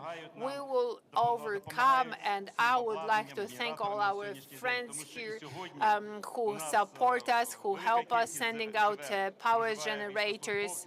As for now, we have this huge number of soldiers because they serve their duty on rotation. And we have drill grounds, we have military drill grounds. They learn how to fight, how to go into combat. So today we are celebrating this local government day, and I want to say that victory is ours and glory to Ukraine. Thank you. Ladies and gentlemen, this is our local government. We can see it on the special day of local governments. So now it's an opportunity to ask questions, if there are any questions from the audience. Members of the audience have to use the mic, otherwise they won't be interpreted, because interpreters cannot hear them. Пані Наталя, доброго дня. Вітаю всіх. Світлана Мерзлова, голова громадської I'd like to say hello to everyone. Svetlana Morozova. I am from an organization called Universe Všechsvit from Ukraine. Natalia, as a woman, could you tell me what was your biggest fear at the beginning of the war? Because a woman feels responsible for a family, and you also had your local government to take care of. You, as a woman, you asked me a question, what was my perspective as a woman? Well, I thought I was a threat to my family because I'm the head of the local municipal government. So, but in my role of the head of the local government, I felt I had to defend my municipality.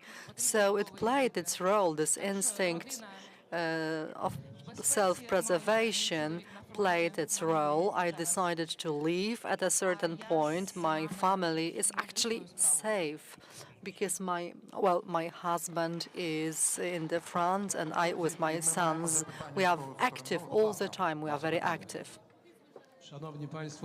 Ladies and gentlemen, we are deeply moved listening to the accounts from Ukraine, but I'd like to ask whether you know what is happening in the heads of Russian soldiers who participate in this barbaric crime, in this heinous crime.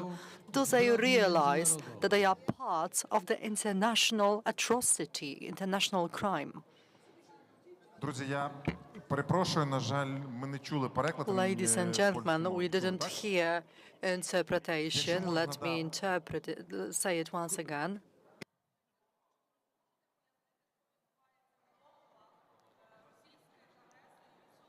Окей. Питання було, що в головах російських солдат і агресорів. The question is repeated in Ukrainian. Хто готовий відповісти? Я коротко скажу, і далі я думаю, Роман скаже, тому що, саме з All right, so perhaps I will say it briefly. with Russian soldiers. Well, we met Russian soldiers. We talked to them. What is in their minds?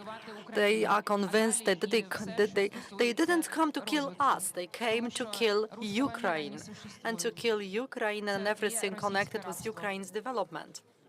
Because in my opinion, the Ruski Mir does not exist. It is Russian slavery. So yes, we talked to different people. We also talked to collaborators whom we captured in our city. They are even worse than Russian soldiers because they helped Russian missiles to hit the targets. Targets being buildings inhabited by civilians, by people. So since the very beginning of the war, you have to listen to what Putin is saying, but interpret it differently. If he says, we are going to remove Nazis from Ukraine, it means we are going to bring our Russian Nazism in Ukraine. If he says he's going to protect Russian-speaking people in Ukraine, it means that it doesn't matter to him whom he's going to kill. 100% of people missing, of people who died in Mykolaiv, were Russian-speaking people. So what is in their minds? Nothing, nothing. Many years of propaganda made them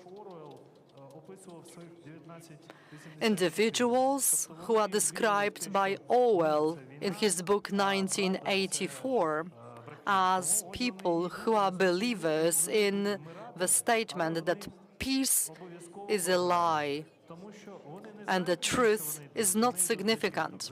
So they don't know where they go to, why they go there. They are doomed to fail. They are like dummies in the hands of the mighty Putin. But we know what we defend. We defend our freedom, our land, European values. And at the time when the civilized world is trying to cure this cancer and find new planets in the universe, a mission of Putin is to bring Russian anthem and dilapidating toilets to Ukraine as he has in Russia. I have no doubt we will prevail, we will win. Glory to Ukraine.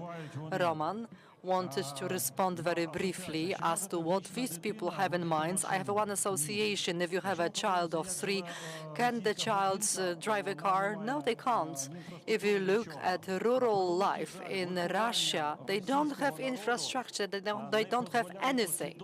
It is a pity, but bringing or like educating the Russian nation, well, simply the Russian nation is not prepared to understand the tragedy of the events in which they are participating. They are convinced they are fighting for the truth. They are convinced they are fighting for values. So it is our task to make all the efforts to educate our children so that nothing like that happens again. Anyone else? Any volunteers? Ladies and gentlemen, it is clear that the war leads to the situation in which certain needs of the local government are obvious, like humanitarian aid and so on and so forth. But let me also ask, what is an idea that you have for your local community after the war is over?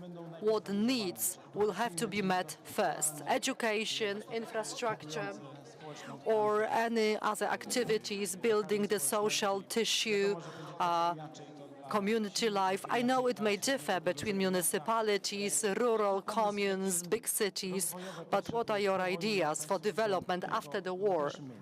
Which will be the most important needs to be satisfied? All right, so if I may respond briefly, as for our plans for the future, plans for rebuilding after the war, we are not going to rebuild the city to the state from before the war, because unfortunately poverty, the evil will this evil that is happening will allow us to continue decentralization. We are not going to rebuild hospitals to see them the way that they were. We are going to rebuild them in a more improved way, because we are fully aware what people need.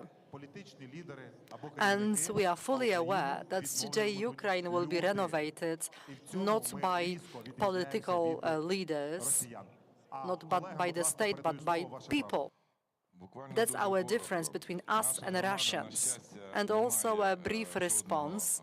Let me just say that our local government luckily doesn't have any destroyed building in our territory. We are lucky in this respect. But we are preparing a complex plan of using subsidies, state subsidies from the central budget to come up with complex development plans for every regional development and territorial local government.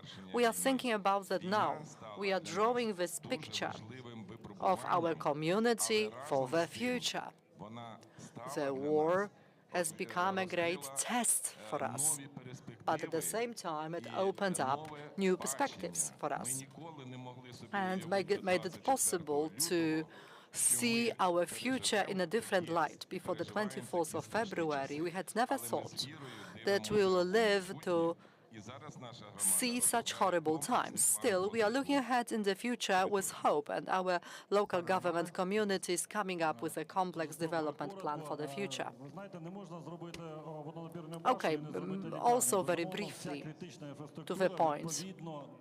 You can't well, if there is a water tower, you want to rebuild it the same way it was. Well, we will rebuild the infrastructure, but it will be improved, let me put it like that. Every thinking activist of the local government has to think about spatial development plans. Let me turn to every mother, every father. We have experienced 2 years of the epidemic. Our education suffered tremendously, so in our local government, the educational process will be our priority.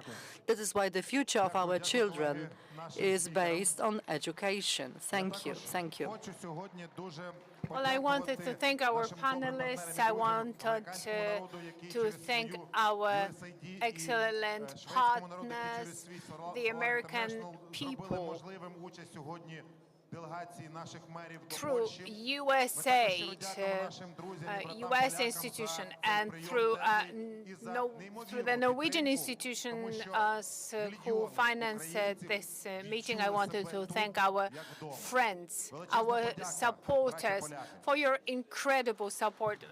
Millions of Ukrainians, they have felt and feel here in Poland at home. We thank you, dear Polish brothers. The day after tomorrow, we're going to have a separate discussion devoted to this issue in Ukraine. We have this major demographic challenge in Ukraine. We need to assist those who have been relocated in Ukraine and those who live outside Ukraine. On the left, there is another room, and a networking meeting will be organized, will be held in a moment over there with mayors, with heads of local government. You're all heads of local government, so perhaps, hopefully, we'll initiate some long-term relations and collaboration. So please go now to this room on the left for networking. Thank you.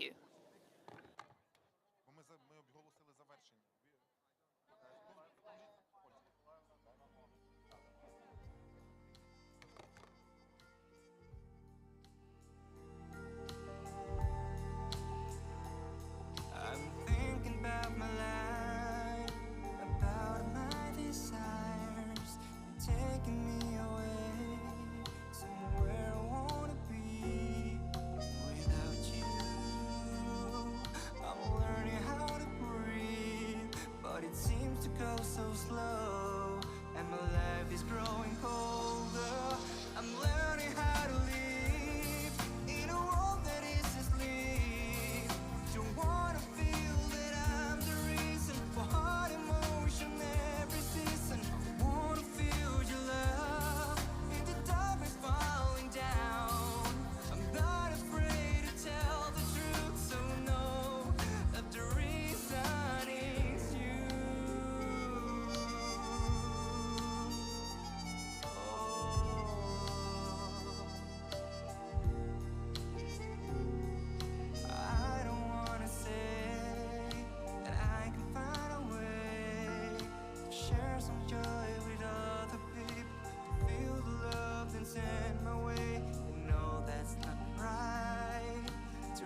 Oh my gosh, it's 12 noon and I'm up late again. Jumped out of bed, this ain't a usual day. Today I'm heading to town, I got some things on my list, but the most important thing I need to mark is a kiss. Cause when midnight rings, I won't be letting you leave. I said to myself, I won't be a Grinch this Christmas. So could you wrap me in your arms, I'll sign you off my wish list. So, Miss Claus, don't let me down. I got cookies and I got wine, red like the velvet on your gown. Please, Miss Claus, don't let me down. I'd really love to have you round. Maybe I can make you Santa's wife. Can you hear the jingle bell sound? Please, Miss Claus, don't let me down.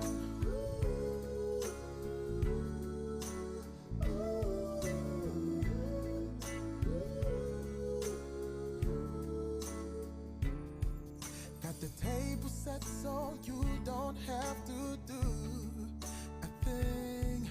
I put the tinsel and the stockings up ready for the morning. Took the tree out the closet, couldn't find the star, but since you're here, I wouldn't mind your heart. I'm feeling festive, cheers, let's bless this occasion. So, Miss Claus, don't let me down. I got cookies and I got wine, red like the velvet on your gown. Please, Miss Claus, don't let me down. I really love to have you round. Maybe I could make you Santa's wife. Hear the jingle bell sound. Please, Miss Claus, don't let me down.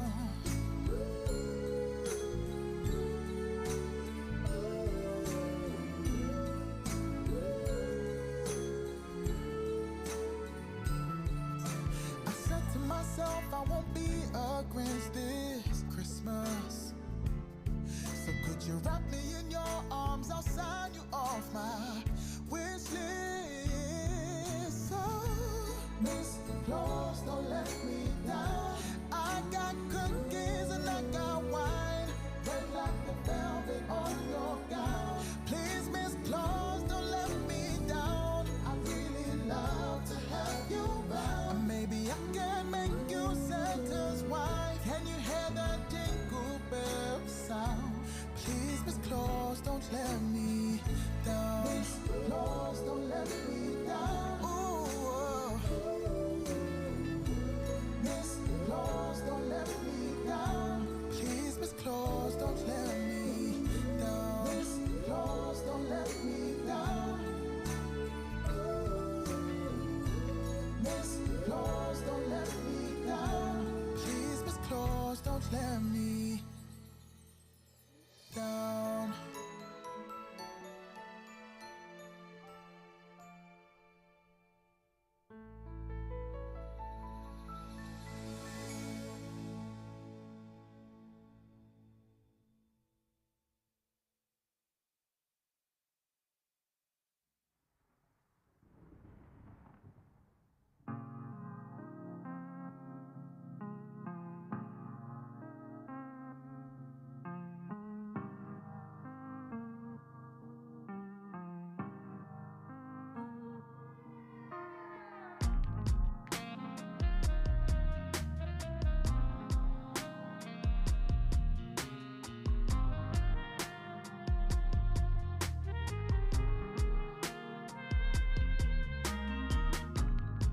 I guess we're both a little crazy.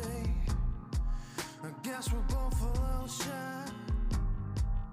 But the first day I met you, I knew my life was on the line. Don't ask me what you know is true. You picked me up when I was down and blue. So blue. Now baby, tell me it's a sign, or am I tripping out my mind? You can feel it too, right? All the the stars just align. The sun go down before I find my ground. Don't let my dreams grow old. Let me find the way out.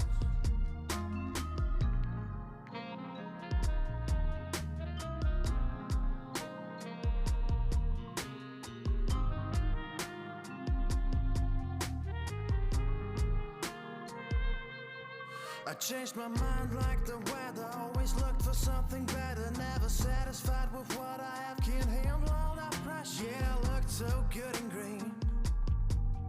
Always stuck in my routine. Yeah. Now please, don't ask me what you know is true. The only reason I came through is you.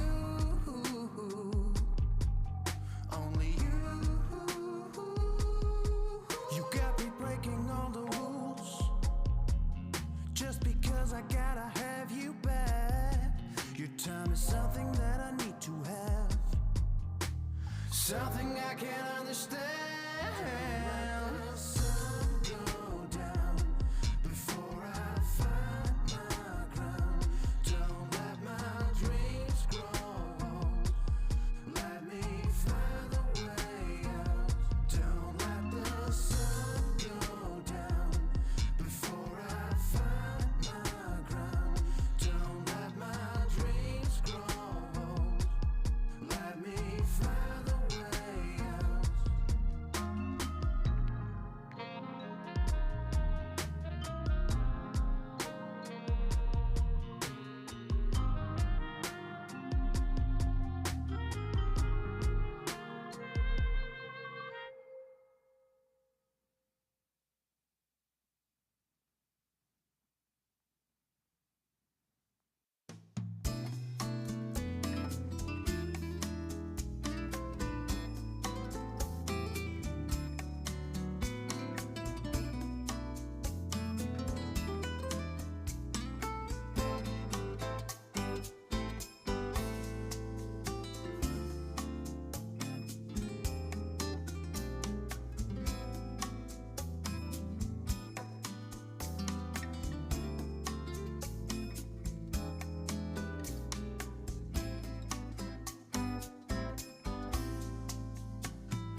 I'm thinking about my life, about my desires, taking me away somewhere I wanna be.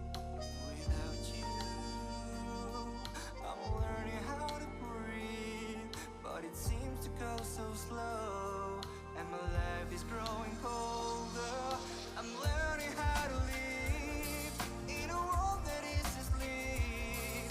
Don't wanna feel that I'm the reason for hard emotion every season. I wanna feel your love in the dark is falling down. I'm not afraid to tell the truth, so know that the reason is you.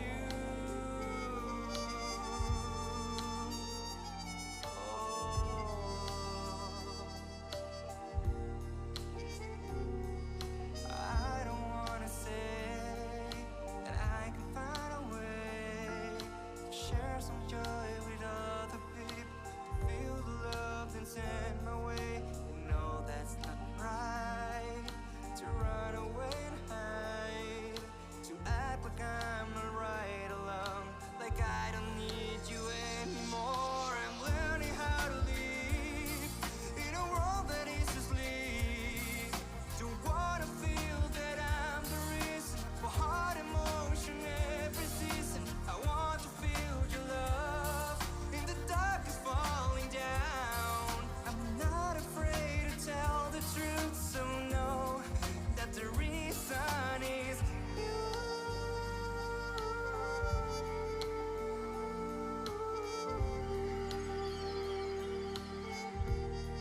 The reason is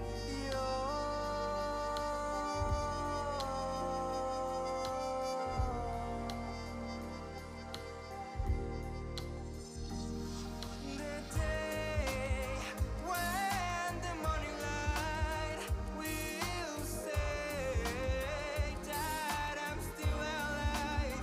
I will pray for the day where you say that I'm not your only love, that I am your only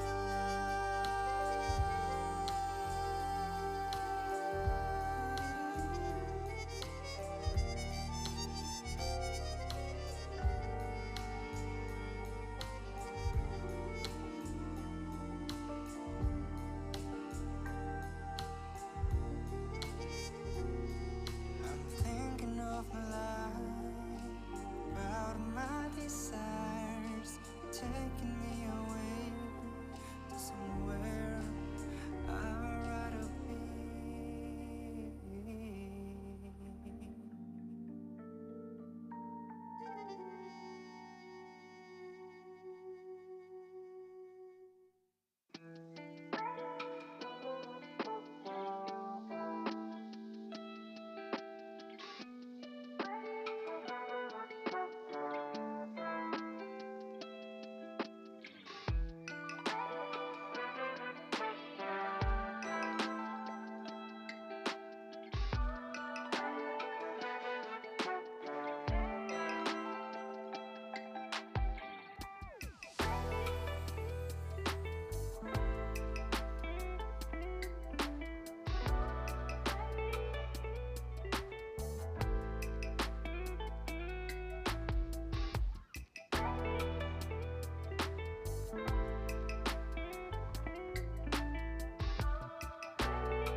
Oh my gosh, it's 12 noon and I'm up late again. Jumped out of bed, this ain't a usual day. Today I'm heading to town, I got some things on my list, but the most important thing I need to mark is a kiss. Cause when midnight rings, I won't be letting you leave. I said to myself, I won't be a Grinch this Christmas. So could you wrap me in your arms, I'll sign you off my wish list. So, Miss Claus, don't let me down. I got cookies and I got wine, red like the velvet on your gown. Please, Miss Claus, don't let me down. I'd really love to have you around. Maybe I can make you Santa's wife. Can you hear the jingle bells sound? Please, Miss Claus, don't let me down.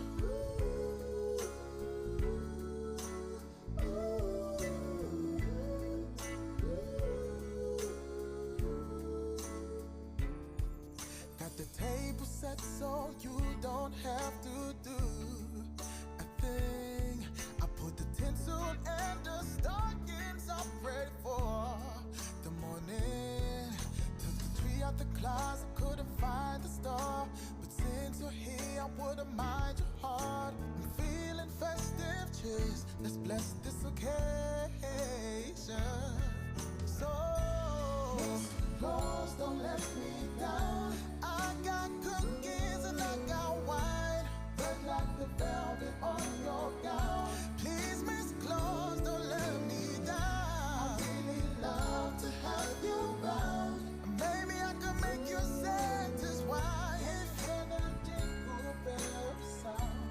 Please, Miss Claus, don't let me down.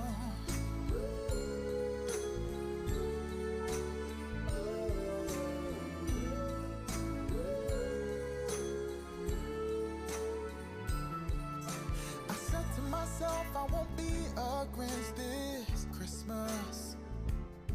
So could you wrap me in your arms, I'll sign you off my wish list. So, Miss Claus, don't let me down. I got cookies and I got wine, red like the velvet on your gown. Please, Miss Claus, don't let me down. I really love to have you around. And maybe I can make you Santa's wife. Can you hear the jingle bells sound? Please, Miss Claus, don't let me down. Miss Claus, don't let me down. Ooh, Miss Claus, don't let me down. Please, Miss Claus, don't let me down. Miss Claus, don't let me down. Miss Claus, don't let me down. Please, Miss Claus, don't let me down.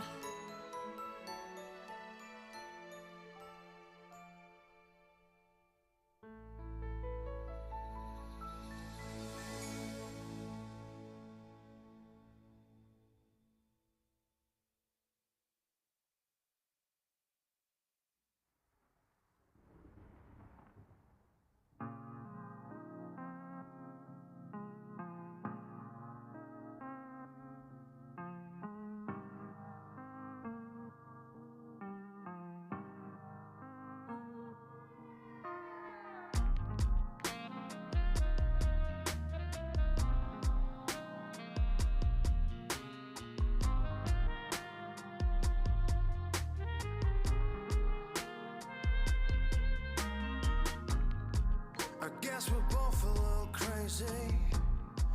I guess we're both a little shy. But the first day I met you, I knew my life was on the line. Don't ask me what you know is true. You picked me up when I was down and blue. So blue. Now baby, tell me it's a sign, or am I tripping out my mind? You can feel it too, right? All the stars just align. Sun go down before I find my ground. Don't let my dreams grow old. Let me find the way out.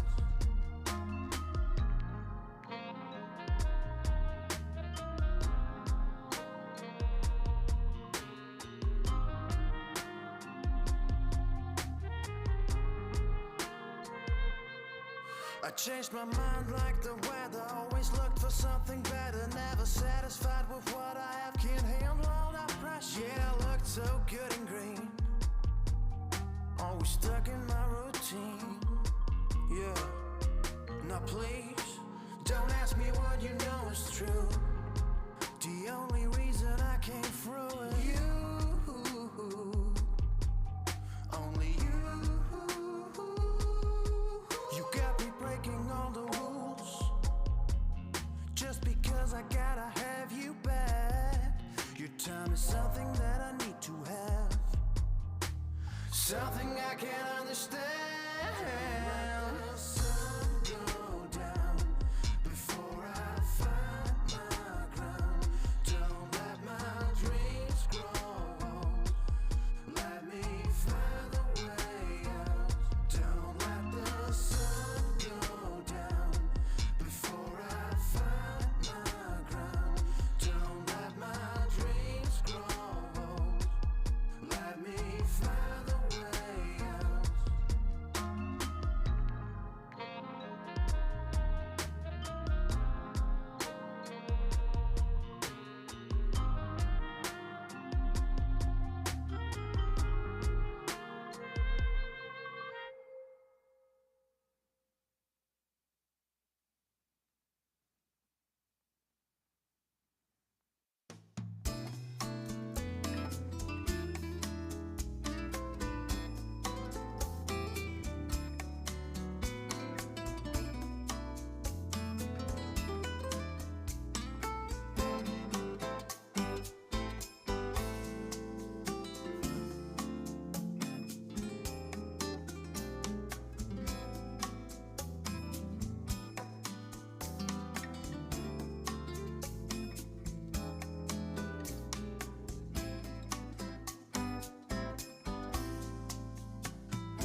Oh my gosh, it's 12 noon and I'm up late again. Jumped out of bed, this ain't a usual day. Today I'm heading to town, I got some things on my list, but the most important thing I need to mark is a kiss. Cause when midnight rings, I won't be letting you leave.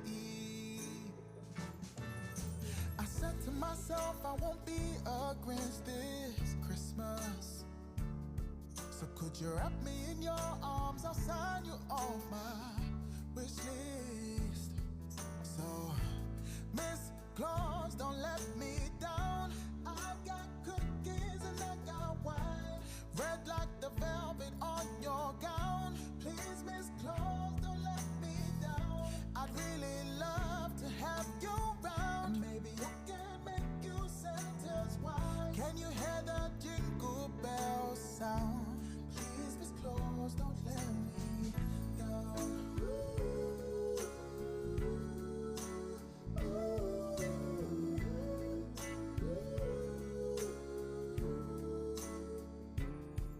Got the table set so you don't have to do a thing. I put the tinsel and the stockings up ready for the morning. Took the tree out the closet, couldn't find the star, but since you're here, I wouldn't mind your heart. I'm feeling festive, cheers, let's bless this occasion. So, Miss Claus, don't let me down. I got cookies and I got wine, red like the velvet on your gown. Please, Miss Claus, don't let me down. I really love to have you around. Maybe I can make you Santa's wife. Hear the jingle bell sound. Please, Miss Claus, don't let me down.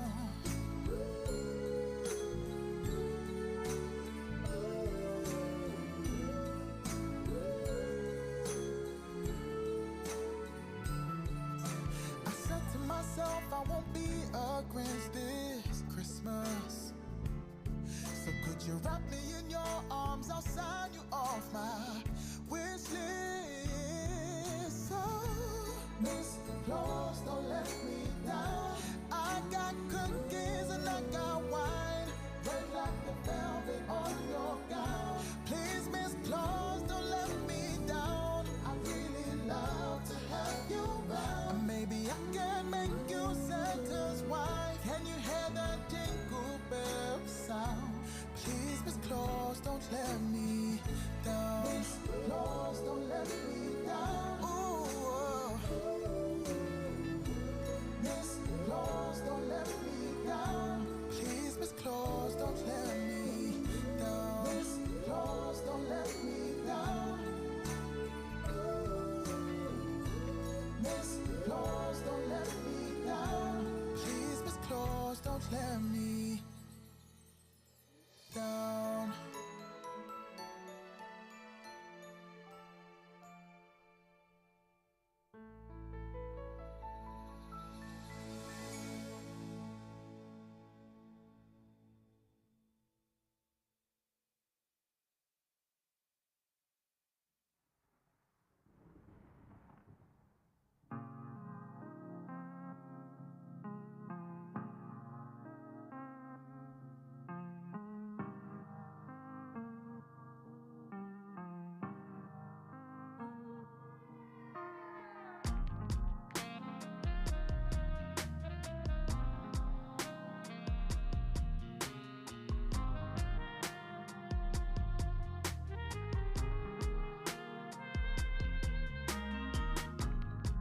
I guess we're both a little crazy.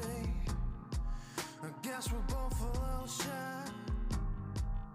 But the first day I met you, I knew my life was on the line. Don't ask me what you know is true. You picked me up when I was down and blue. So blue. Now baby, tell me it's a sign, or am I tripping out my mind? You can feel it too, right?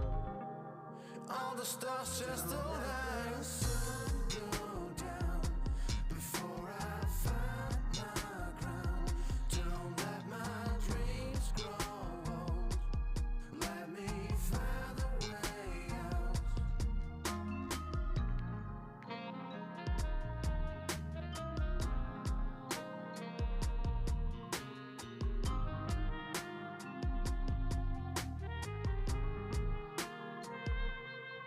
I changed my mind like the weather. Always looked for something better. Never satisfied with what I have. Can't handle all that pressure. Yeah, I looked so good and green.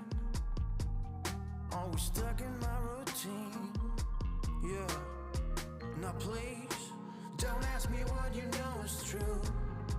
The only reason I came through is you. Only you. You got me breaking all the rules just because I gotta have you back. Your time is something that I need to have, something I can't understand. Let the sun go down before I find my ground. Don't let my dreams grow old. Let me find the way out. Don't let the sun go down before I find my ground. Don't let my dreams grow old. Let me find the way out.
1, 2.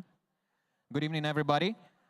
In the next 3 to 5 minutes, we're gonna continue our night. So please join me on the main stage in the next 3 to 5 minutes. Also, if you see someone, your friends, your colleagues who are not here, just text them, message them, and then gather around in 3 to 5 minutes.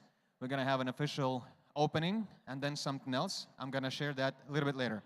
So 3 to 5 minutes.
Oh my gosh, it's 12 noon and I'm up late again. Jumped out of bed, this ain't a usual day. Today I'm heading to town, I got some things on my list, but the most important thing I need to mark is a kiss. Cause when midnight rings, I won't be letting you leave. I said to myself, I won't be a Grinch this Christmas. So could you wrap me in your arms, I'll sign you off my wish list. So, Miss Claus, don't let me down. I got cookies and I got wine, red like the velvet on your gown. Please, Miss Claus, don't let me down. I'd really love to have you round. Maybe I can make you Santa's wife. Can you hear that jingle bell sound?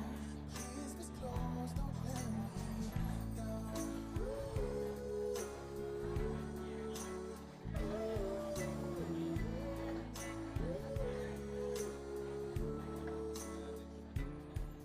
Got the table set so you don't have to do a thing. I put the tinsel and the stockings up ready for the morning. Took the tree out the closet, couldn't find the star, but since you're here, I wouldn't mind your heart. I'm feeling festive, cheers. Let's bless this occasion. So, Miss Claus, don't let me down. I got cookies and I got wine, red like the velvet on your gown. Please, Miss Claus, don't let me down. I really love to have you round. Maybe I could make you Santa's wife. Hear that jingle bell sound. Please, Miss Claus, don't let me down.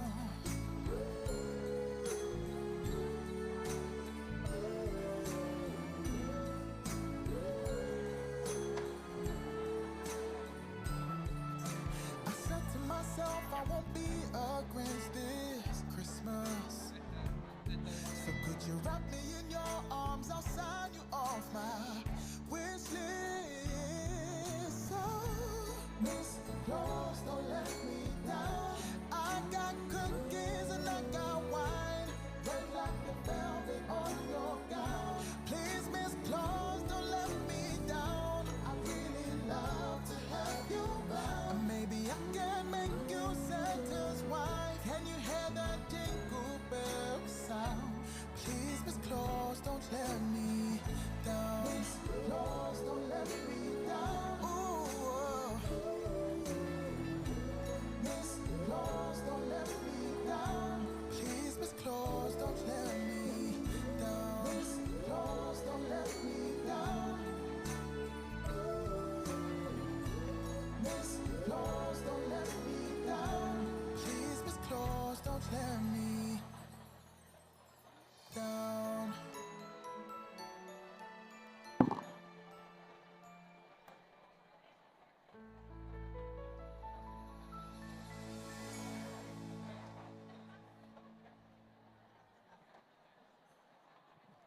We are almost there, starting in 2 minutes. Thank you for gathering around the main stage.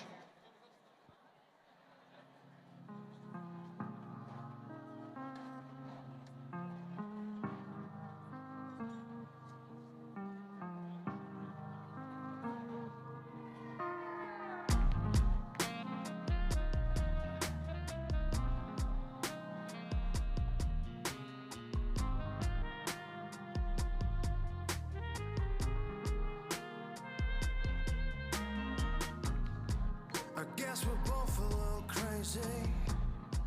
I guess we're both a little shy. But the first day I met you, I knew my life was on the line.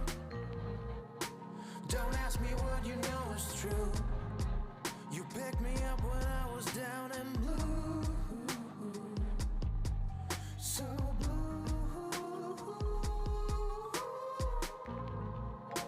Now baby, tell me it's a sign, or am I tripping out my mind? You can feel it too, right? all the stars just align. The sun go down before I find my ground. Don't let my dreams grow old. Let me find a way out.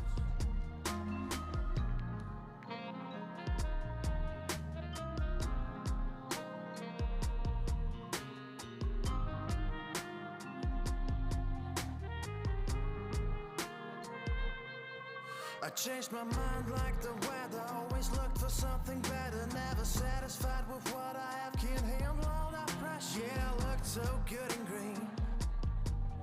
Always stuck in my routine. Yeah. All right, starting in 30 seconds.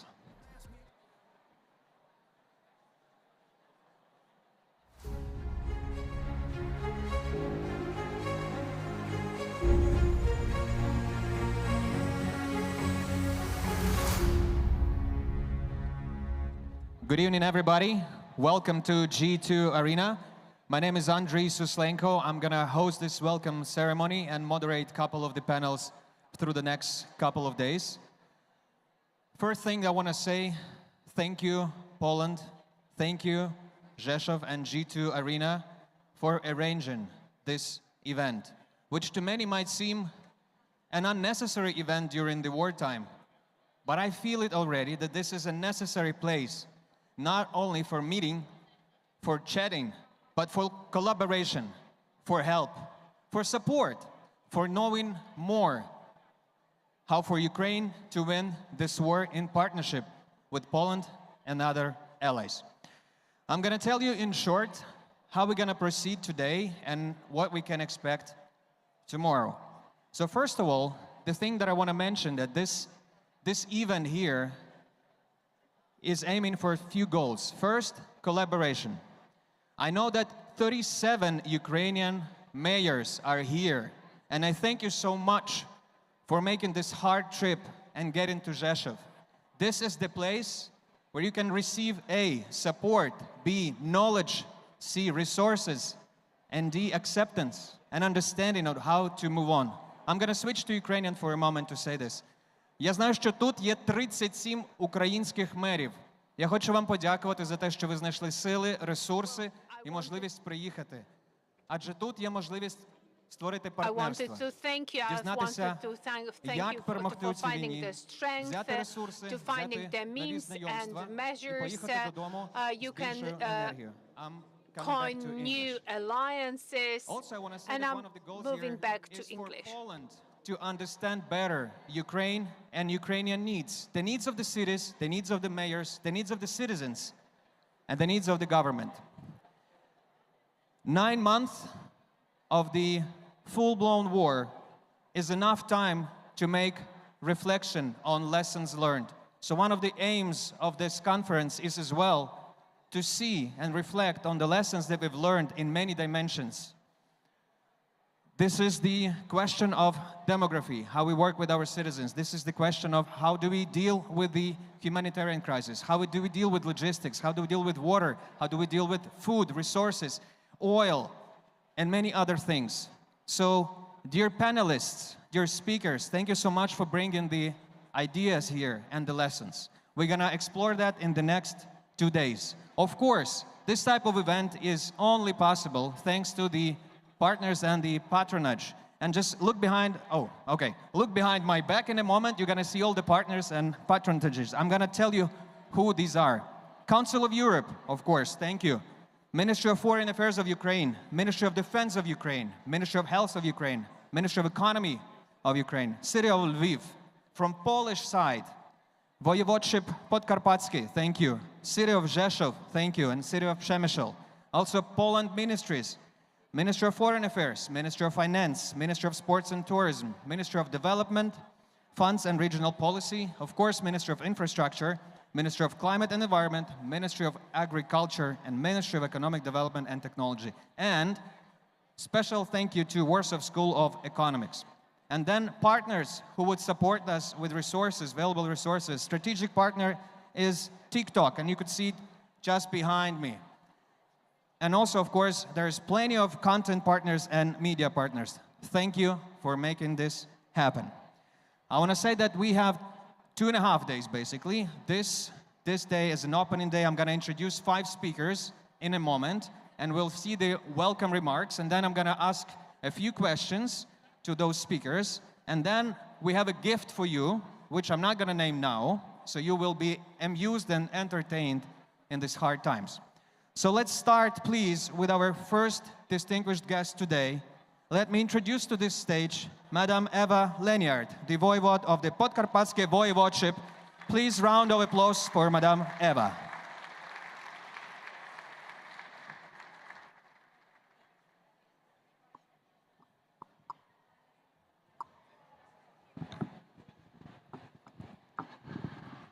Szanowny Panie Prezydencie, Panie Ambasadorze, Szanowni Państwo, zaproszeni goście. Ambassador, ladies and gentlemen, Jest mi dear guests, niezwykle miło, jestem it is zaszczycona, my great że pleasure mogę and dzisiaj great honor wraz z Państwem spotkać się to tutaj, meet you here aby tonight rozmawiać o pomocy, która to jest discuss potrzebna walczącej the o aid suwerenność which i terytorium Ukraine własne that is Ukrainy. fighting for its territory and for its sovereignty.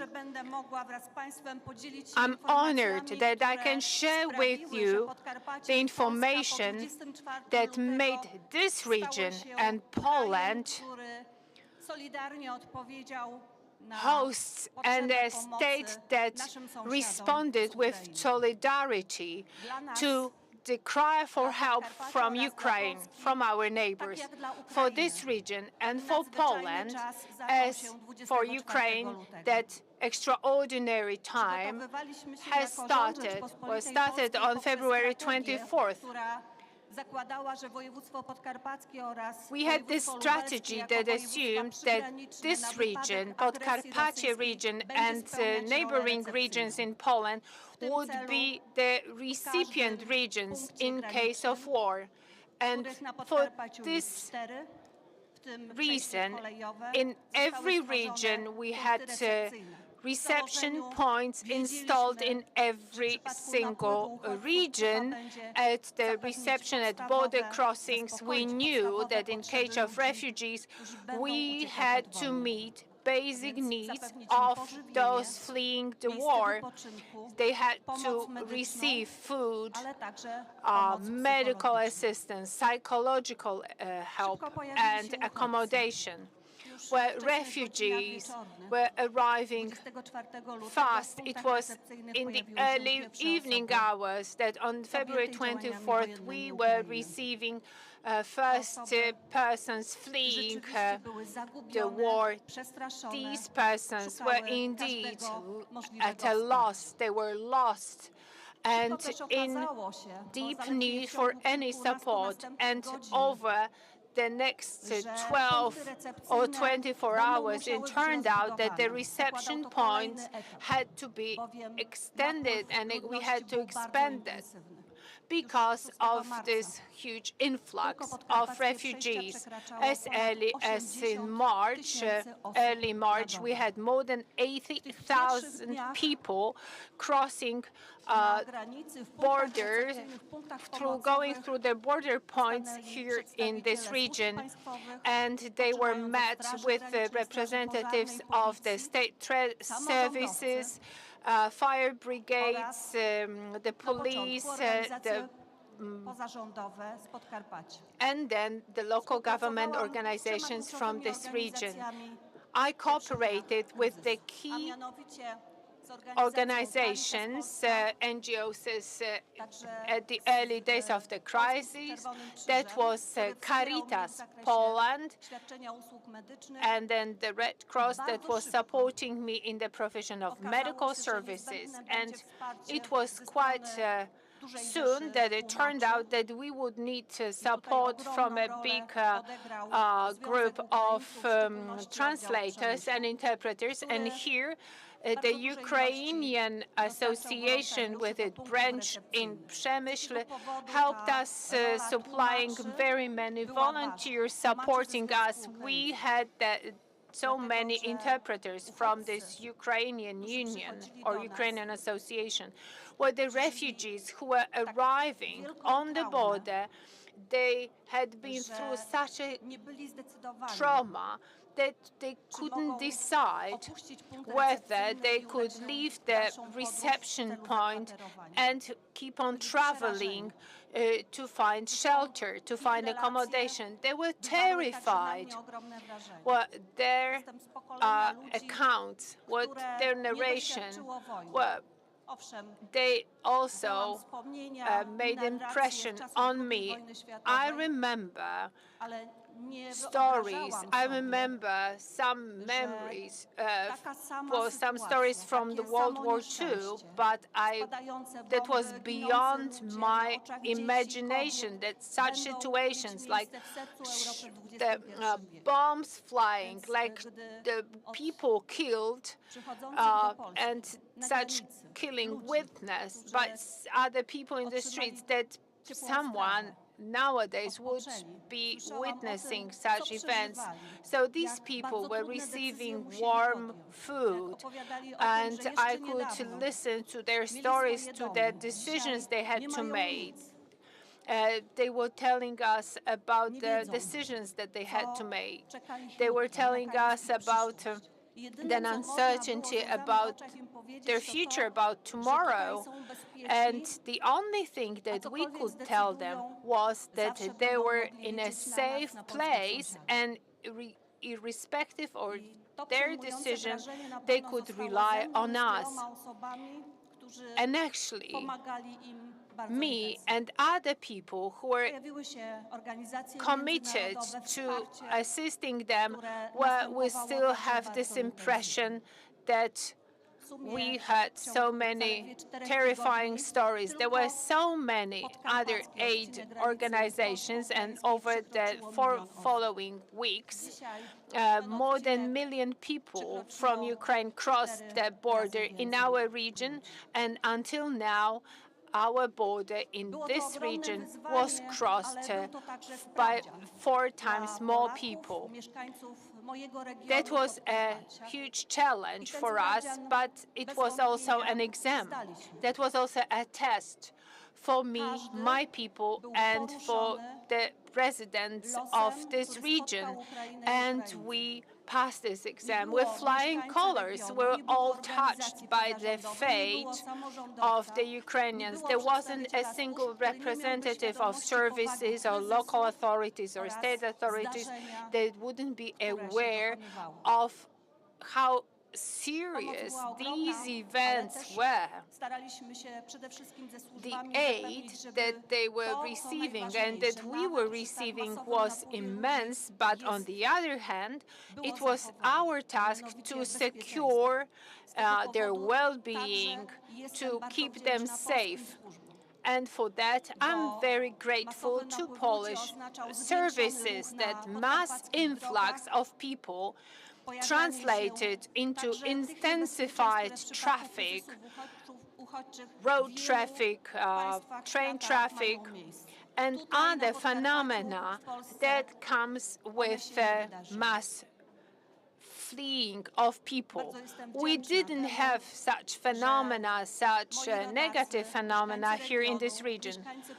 I must say I'm very proud that my compatriots, people from this region, responded in such a great way. I want to thank all the NGOs and all the UN organizations and UNHCR and other NGOs. These are organizations that we're in touch with and we receive assistance from. I'm unable to name all the organizations. I'm unable to list them, but during the visit of the High Commissioner of the UN, during his visit in March, when he visited all the reception points in this region, where these words say, what you created on the border was excellent. I see no fault with that. I believe that that works so well, and I congratulate you on your effort. I consider these words from the Commissioner, who have seen so many crises and has witnessed so many difficulties, where that these were words coming from his heart. Well, I believe that this need to help Ukraine, which keeps on fighting, must be continued. And this assistance, this help, this aid is and will be, so I trust, given in the tangible form and in any other form that Ukraine may need.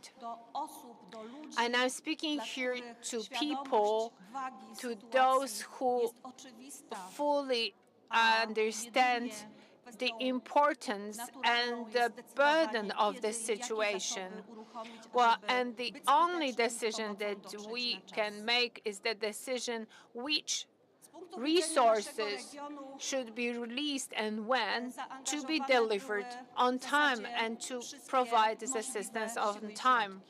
So we engaged all possible means and measures and our capacity, starting from Caritas with the Ukrainian association in Poland. Then we have other organizations, NGOs, local units of the fire brigades that were holding shifts, and there were local groups of village women who were supplying sandwiches and snacks to these reception points. Then these were parishes which were agreeing on a schedule for delivering food and providing other services to the refugees. Then we were also trying to stretch out our aid to those awaiting to cross the border on the other side of the border. So as early as we could, we were offering certain assistance like blankets and water and food, well, meals. We were offering that to those who waited on the other side to cross the border. We were doing our best to respond to people's needs. Know that the time was difficult. February 24th, well, this is the winter time in Poland, as it is in Ukraine. Actually, it was quite comforting that it was getting warmer during the day, but on the border crossing in the mountains in Krościenko, at night the temperature was dropping to -20 degrees. So we understood that time was the key factor for those in need of assistance. These people could not remain too long in locations without heating because they would risk freezing, in particular children. We had 10 medical reception points and 6 regular reception points, and we provided 18.5 thousand services, medical services to refugees, including 4.5 thousand cases of served children. Well, these are numbers, of course, but when I say 1 million people, well, I understand and I know that 1 million, well, that translates into all these people who arrived here with very different expectations towards Poland. We did our best to meet their expectations.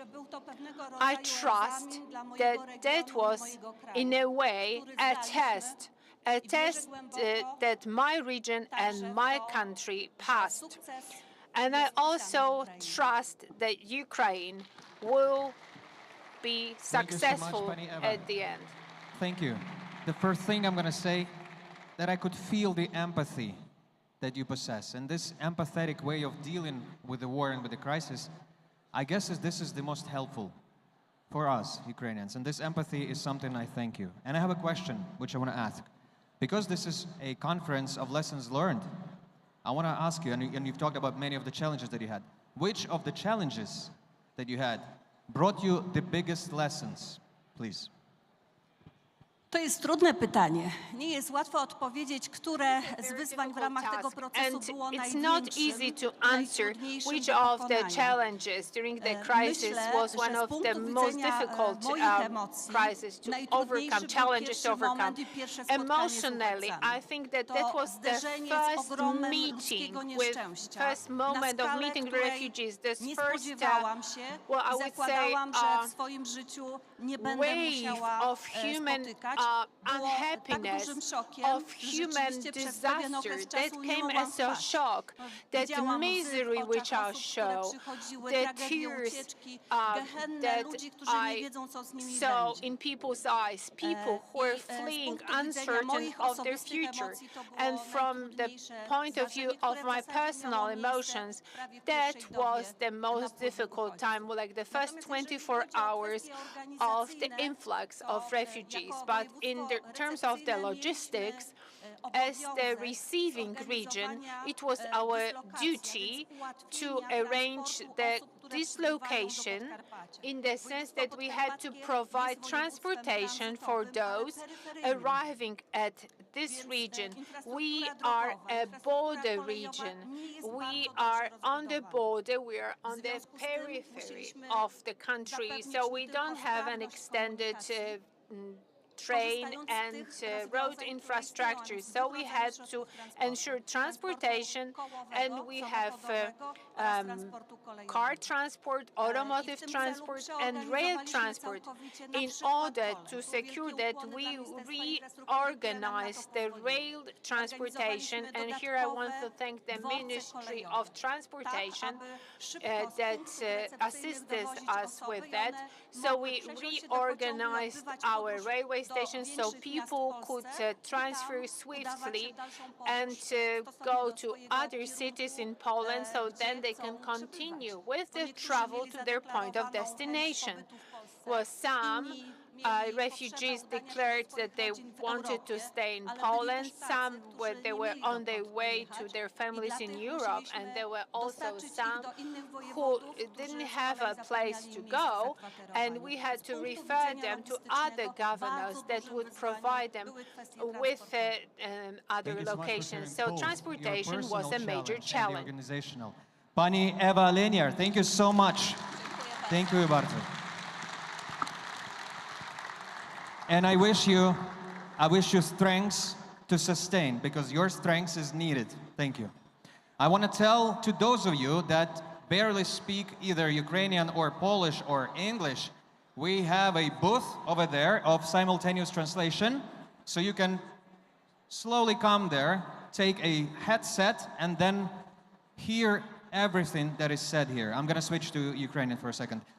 Якщо хтось з вас не розуміє англійську або польську, будь ласка, візьміть headset, в якому So if you don't understand English, Polish or Ukrainian, you can take advantage of headsets that you can use and listen to simultaneous interpretation. You don't want to miss a single word. On this stage, the mayor of the city of Rzeszów, Mr. Konrad Fiolek.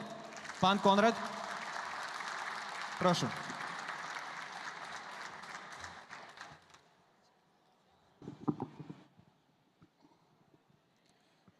Szanowni Państwo, chciałbym bardzo serdecznie powitać I'd like Was to w welcome centrum all of you very świata. warmly in the center of the world, because for some time that is how we welcome our guests to Rzeszów and to our region.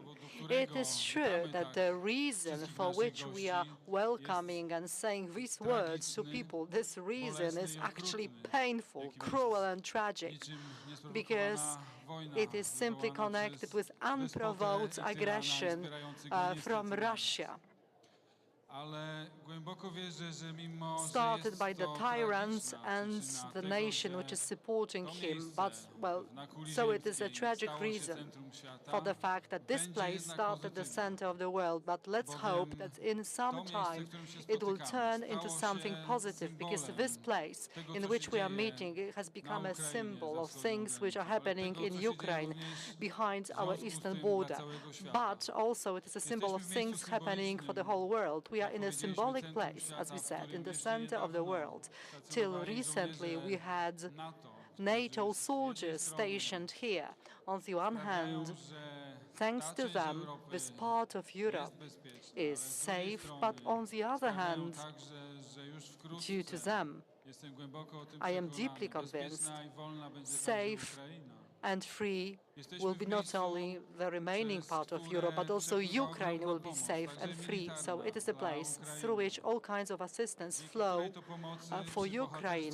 So with this help, and thanks to bravery of Ukrainian nation, they will prevail. We are in the place and in the city which has become a symbol because it received from the President of Ukraine, Vladimir Zelensky, the title of the city rescuer. So it has become the symbol, as Madam Voivod has told us, it has become a symbol of how to help, how to provide support of those who fight for Ukraine, who fight for freedom, who fight for independence. And I am deeply convinced that this place, which has become this symbol, will be similar to Ukraine, because Ukraine will become the symbol of how to win. Ukraine will become the symbol how you can win your freedom, how freedom may win, how democracy may win, how they may prevail. And our support, our assistance that we have mentioned, which is provided, which has been provided by our inhabitants on an unprecedented scale, on a global scale, I would say, will become one of the elements contributing to the fact that very soon we'll be able to say that in Ukraine, thanks to Ukraine's victory, it will be the place when a new world order will be shaped. Not the order of the world that Putin has in mind, but the order of the world when the world will realize that you may win your fight for independence, you may win in your fight for democracy, that democracy and overcoming tyrants will be something spreading throughout the world, and the heroic nation of Ukrainians will give start to this new process of final defeat of tyrants globally. And Ukraine forever will become the world symbol of this victory.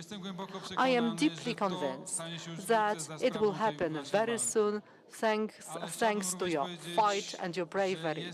Let me also say I am very proud that our society, Poland, has also become a symbol of assistance, of help. We are going to talk about it at this conference soon, a symbol of help on an unprecedented scale in the history of the world. A support that our inhabitants have provided, because in an unprecedented way they received thousands of people to their homes. It hasn't happened so far during any crisis so far, any refugee crisis in the history of the world. So it was here that people from the UN were surprised that they saw no camps for refugees, because all refugees were welcomed in regular people's houses, and there were so many assistance points, there were so many shelters, and there were plenty of volunteers. They were working there 24 hours a day. There were officials working there, regular people, with the support of our local and national business people. Financial support was organized. So all people together provided this help on an extraordinary scale. It was the scale which was actually evoked and caused by this cruel war. But I think that this scale of help shows to the world that such great opportunities and possibilities to mobilize various forces and various potentials are actually here, and it is something that not only our country can provide. So I am deeply convinced that this symbol, the symbol of this assistance, which we are going to discuss during this conference, will become experience shared by our countries of Europe. So we are going to continue our debate on how to support, on how to help. One more thing that I would like to mention. As we could observe here in Rzeszów, in the near future, the coming months, the coming years, right after the victory of Ukraine, we will have to, and we will begin a process of talks about how Europe and Ukraine are going to look like, how the relations should be shaped, how assistance should be provided for Ukraine to build new Ukraine. So, for all these reasons, connected with assistance, struggle, reconstruction, which will begin very soon. This location is the best place to start this debate for the coming years, for the coming months. So I'd like to say that I'm joining into all the words of welcome, especially to our friends from Ukraine, from local governments there, from NGOs there, who want to talk to us, who want to continue our dialogue, and they are convincing us here and in the whole world, using one phrase: we will win. Thanks to that, thanks to your deep belief that you will win, we will continue our determined support in your fight and reconstruction. Let me emphasize very clearly that this position and this determination accompanies not only this city, but everyone is equally determined in Poland. Also in the city of Przemysl, another city rescuer, but there is also the Union of Polish Metropolis and all the cities gathered there. So there is a dialogue between our organizations, between our cities. The dialogue about reconstruction has actually begun, and it will be continued for the following days, weeks and months, also in the fully independent Ukraine in its territory. Thank you very much indeed. Thank you so much, Pan Konrad. The question that I have to you, the city of Rzeszów almost doubled in size since the war broke out. You were 2,100, now you're around 3,100. And I cannot explain how you manage that. And the question is this: what's the biggest lesson that you, as the city mayor, have learned on the way how to accommodate 100,000 people in your city, and whether this lesson could be valuable to other cities, please? To jest bardzo dobre pytanie, ale That's a very good wspomniałem question. już o tym I have również, also że mentioned to jest that duma. we are Duma bycia prezydentem proud. miasta, w której społeczność I am proud to be the mayor of the city. We had like 200,000 inhabitants, and we actually received 100,000 new arrivals, refugees, and provided accommodation and shelter for them. Let me also say that this city, this region of the world, understood in a broader sense as Poland and Ukraine, is becoming the center of the world very soon as well, because it is us who are going to show how we can help each other.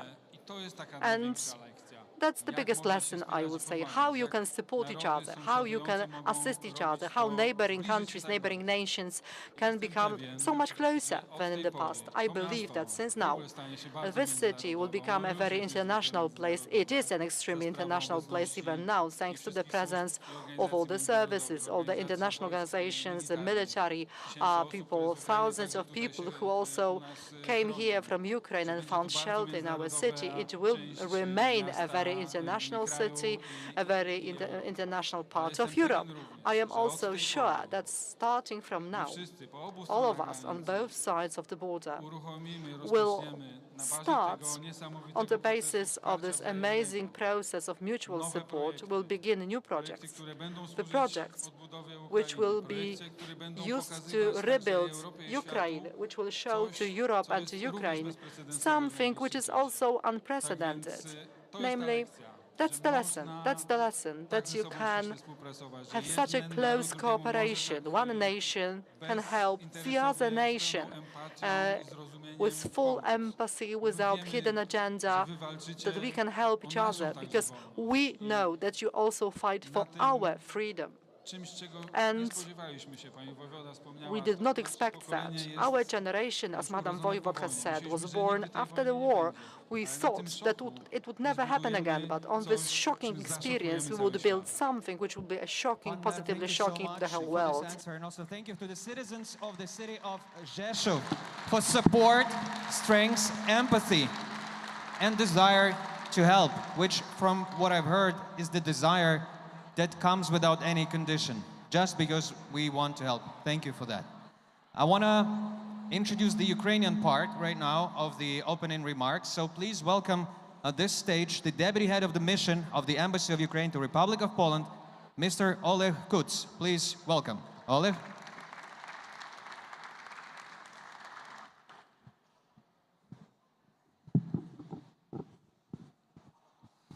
Шановна пані воєводо, шановні пані президенче, Voivod, ексцеленція, Madam Mayor, шановні Excellency, панство, ladies and gentlemen, friends. так можу собі дозволити, I can use this word because byliśmy z ambasadorem.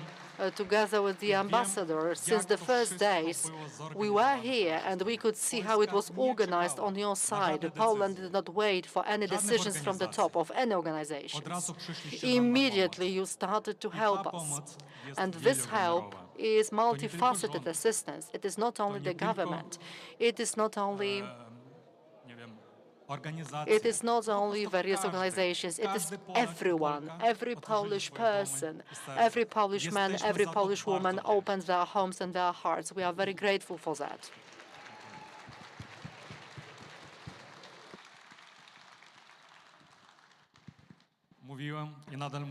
And I have said that Poland is the leader of the West in providing support and assistance for Ukraine. It is you who set the example, you are the people who inspired the whole world, because now the whole world is witnessing the determination of Poland together with Ukraine, which are fighting together for the better tomorrow of our children, for our freedom. I guess that's the price that we are paying for freedom. That is why I believe that thanks to you, I am absolutely convinced that together we will win because we are stronger. Once again, thank you very much. And I'd like to thank you for all your efforts and support. Thank you. Dear friends, I'm happy to be here. It's an honor for me to be among distinguished friends. You're working and acting at every level. Sometimes we know how bureaucratic can be help or assistance of any other government. As I said, I would be happy if all the governments were so fast and effective like Polish governments in help. But civil society, international civil society, NGOs, and especially volunteers were first also to come and to help without decisions, without waiting while other countries or other organizations were about to adopt any, provide assistance or decision. So thank you so much. I'm happy to be here. And please remember, we are here with you, and we are open for the cooperation. Embassy, because this great cooperation with NGOs and volunteers was really initiated with Ambassador Deshitsa, and we are trying and we are doing all our best to keep the high level, and we are grateful to our Polish friends. And I have an honor also to present you our team, but a bit later.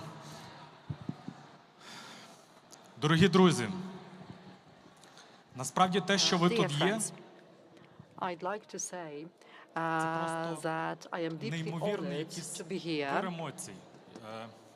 Я навіть не знаю просто, як пояснити, як вам подякувати за те, що ви робите щодня. Because I'd like to say that it is a very emotional time for me.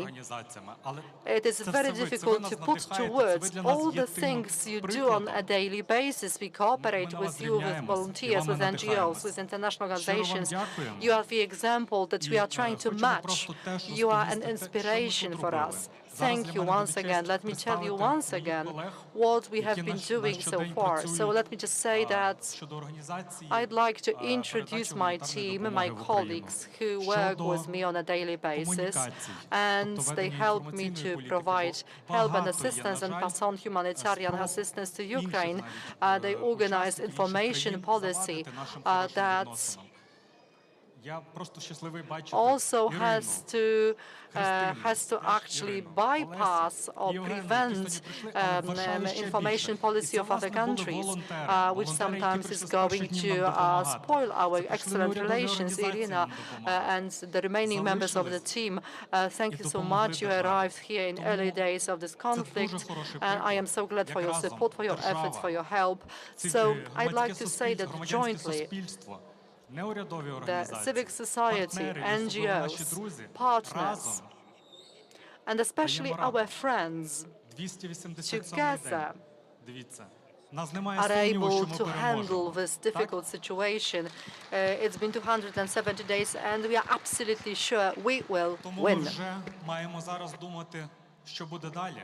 So we should also think about what will happen next after our victory. And afterwards, we'll have to rebuild and develop our country in such a way that it will become an example for the whole world, so that the whole world will be able to see that no tyranny can decide about the fate of other countries, especially if the whole world is united. If together we fight for the good cause, for what is good, for the global future, for the future of our children. It is just a proof that good and truth will always prevail. So I'd like to say thank you to all our volunteers, to all our guests, and to all our friends, because on an everyday basis we observe a minute of silence to commemorate those who died for freedom. So let us have a round of applause for those fighting for Ukraine, for those continuing this fight for Ukraine. A round of applause.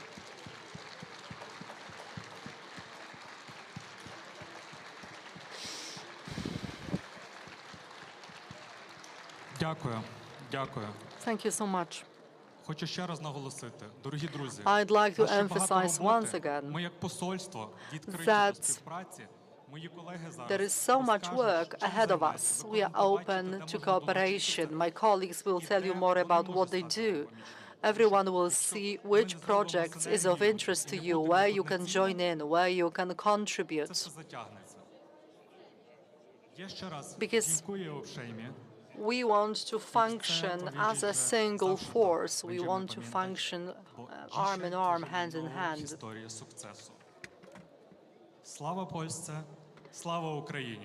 Glory to Poland, glory to Ukraine. Thank you so much, our friends. We are with you, and thank you for standing firm with the people of Ukraine and being staunch defenders of Ukraine, because we do appreciate this, and together we will win. Thank you. Thank you, Oleg. Thank you so much for that. And also, the stand innovation doesn't come so often, so thank you so much for the energy. I'm going to introduce the other part of the team right now. As Mr. Oleg Kut said, the whole team has worked hard in order to help as many people as we could. And I want you to learn something from what we've done in the past 9 months. Please welcome on this stage the coordinator of the Crisis Coordination Center at the Embassy of Ukraine to Poland, Krystyna Fajczak. Please welcome Krystyna Fajczak with your applause.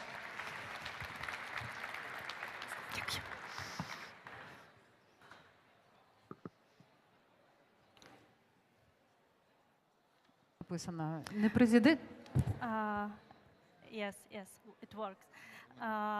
Добрий вечір, good evening і доброго вечора, друзі і колеги. I'd like to tell you a short story, really short. On the morning of February 24th, when Ukraine was bombarded by the Russian missiles, one wonderful Ukrainian woman, Oksana Chiporenko, by coincidence, was just about to return from Warsaw to Kyiv. But that day, she didn't get on the flight and stay in Poland. She is not here, but she worked for the benefit of Ukraine for many years. And here she couldn't just stay aside or sit idly by. And the same day, she gathered like-minded people and go to the embassy and start to communicate with them about assistance, about help, about coordination. Actually, that was how our Crisis Coordination Center was born. We work with the embassy in two directions. The first one is media and communication work, and the second one is about assistance with humanitarian aid, coordination, and logistics. About the first direction, my colleague will tell a bit later, and I will try to briefly dwell on the second one, which was created or formed into Ukraine's Assistance Coordination Center. In the first months of the war, approximately 30% of all humanitarian aid which passed through Poland also passed through us, through our team. About team, here is our management team. Unfortunately, the slide didn't fill all the others, but all of us work together every day so that those who want to get humanitarian aid to Ukraine can do so comfortably, and those who need it receive it. Because only in this way, with joint efforts and everyone in their place, we can win this war and we can make victory possible. In our work, we cooperate with many donors from all over the world. It can be private donors, it can be state structures, and we are really very, very grateful and appreciate them for their help. We accept applications for the organization of delivery or other help with logistics, or it can be issues related to preparation of documents for transportation, or to crossing the border, or etc. Among other things, we also have organized a call center where you can turn to 24/7 and you will get an answer and help in solving a problematic issue. Also, we constantly cooperate with the government of Ukraine, directly with the Ministry of Foreign Affairs of Ukraine, and help them in many different issues and directions. Briefly on this one slide, we would like to present you the amount of aid that delivery of which our center has contributed directly since the beginning of our work. You know, after the last cynical attacks on the energy infrastructure of Ukraine, the focus of our attention has significantly sharpened on the issues of finding and delivering the necessary energy equipment, of course. It was really a great, I don't know how to say, challenge for us to react so fast, as fast as possible. And our reaction was really in the first few hours after the attack. But of course, other needs remain relevant, especially due to the onset of winter, which we know it will be difficult for all of us. So we continue to work. We continue to work for the benefit of Ukraine and the entire civilized world for which we are now fighting. Thank you all for your attention. Thanks to the organizers for opportunity to speak here. Thanks to Rzeszów. Слава Польське і слава Україні. Героям слава. Thank you so much, Christina. I'm going to introduce your colleague now. Thank you for this presentation. So now we know a little bit more of a data on how the Crisis Center, Coordination Center works. Of course, any effort is impossible without media help and media infrastructure. Let's see how the media center at the Embassy of Ukraine has been working in the last 9 months. Please welcome to the stage Irina Tverdovska, who is heading this media center. Your applause, please. Дякую. Дякую, Андрій. Звісно, перше слово, яке я хотіла сьогодні сказати перед вами, це слово вдячність. Ми дійсно дуже вдячні всім, хто підтримує і допомагає українцям у цій страшній вирішальній війні. In these difficult moments of war that decide for our life. I've worked with in the area of communication for the government, and I'm happy that I can present to you our work and our team. You can see here on this slide only a part of our team. When I first arrived at Warsaw at the outbreak of the war, I was shocked by two things: this wholeheartful preparedness of Poles to help Ukraine, and then the preparedness of the Ukraine embassy to work 24/7. Ukrainian women who would be coming to embassy with their projects, with their queries, but also with asking, how can I help you? So this is how we set up our media center.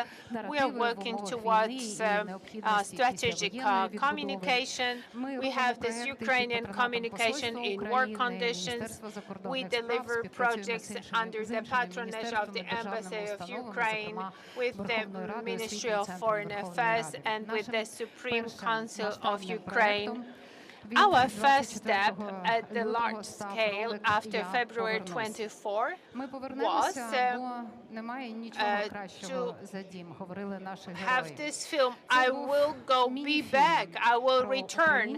Our people, well, the protagonist of our clip that spoke about Ukrainians who found shelter in Poland fleeing war, well, all of them, they knew that Ukraine was waiting for them, was there for them. We made this clip together with Ukrainian director Stas Kopranov, with the support of the First Lady of Ukraine. We need weapons. So we have this poem by a Polish poet Zbigniew Jashiński, translated by a Ukrainian poet here, and everybody was surprised by the words that Warsaw addressed at the world nearly 80 years ago.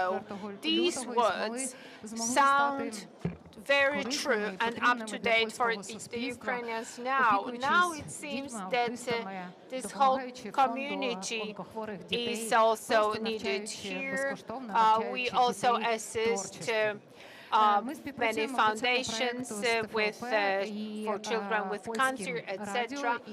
We work together with the TV and Polish channel and with the Polish radio.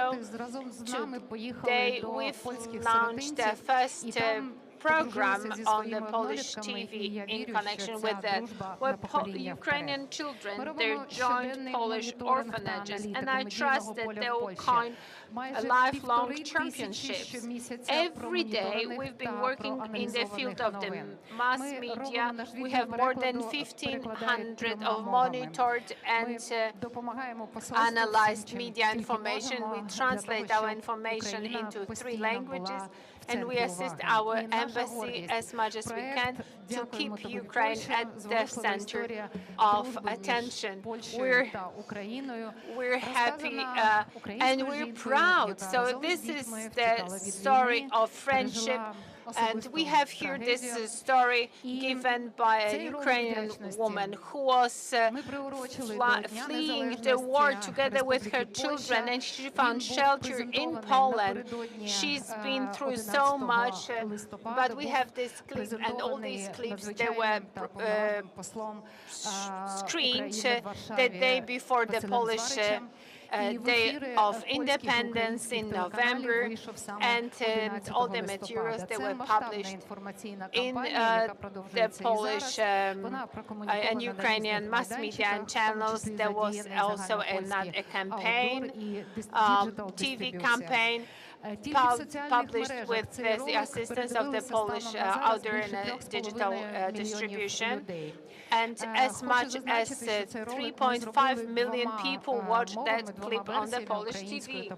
Note that we have this clip in 2 language versions, in Polish and in Ukrainian, and in a moment you will see this English version with the voice recording, dubbing made by a Ukrainian actress, Ivanna Sakhno. We are on Instagram. We would like to expand to other areas, to other channels, so we are on the information front. We want to share our experience. We want to strengthen the information. We're a small group of Ukrainian experts. We also have Poles who are Poles, who are carriers of the Polish culture, and we are all integrated. We are fighting for the better relationship, for the history which is being made today. Thank you.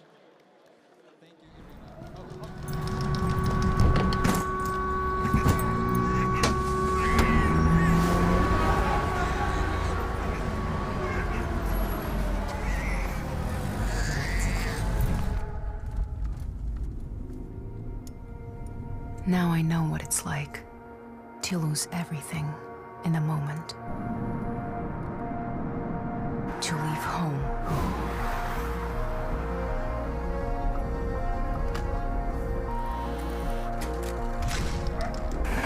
To stand in the middle of a train station, not knowing where to go. You were a stranger who in a single moment became my savior, a true friend. My children miss their father, but with you, he knows we're safe, so he can calmly defend his country.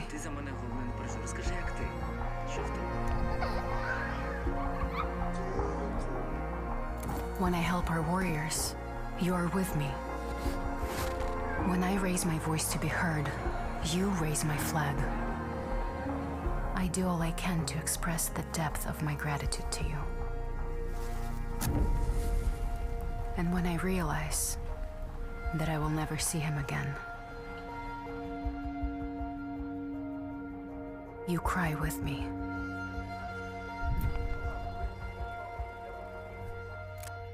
When my strength fails me, you help me rise.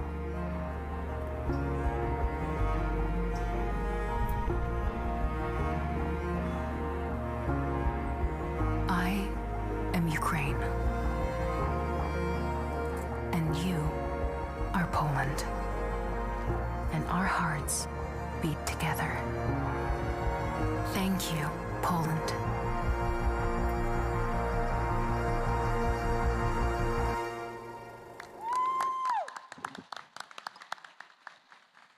Most definitely, thank you, Poland. Dziękuję bardzo. Thank you so much for what you're doing. The citizens of Rzeszów, citizens of Przemysl, of Warsaw, of every city that is helping us Ukrainians to go through this. Thank you so much for that, for efforts. And as you, Madam Eva, told, it's the toll that you pay personally with loss of night sleep. And this is the challenge that you have. And I wish you strength, because with your strengths, you give us strengths. Thank you for that. I want to tell you what we're going to see next. And while we have a pause in the broadcast, I'm going to share what we're going to do tomorrow in here. So we start at 8 with the registration. At 9, we're going to have an opening remarks from Andrei Deshitsa. We're welcoming you tomorrow, sir. And then we're going to have a few panel discussions, which are of high level. We start with the current situation in Ukraine and the human cost of war. Later on, with the current humanitarian relief and projects.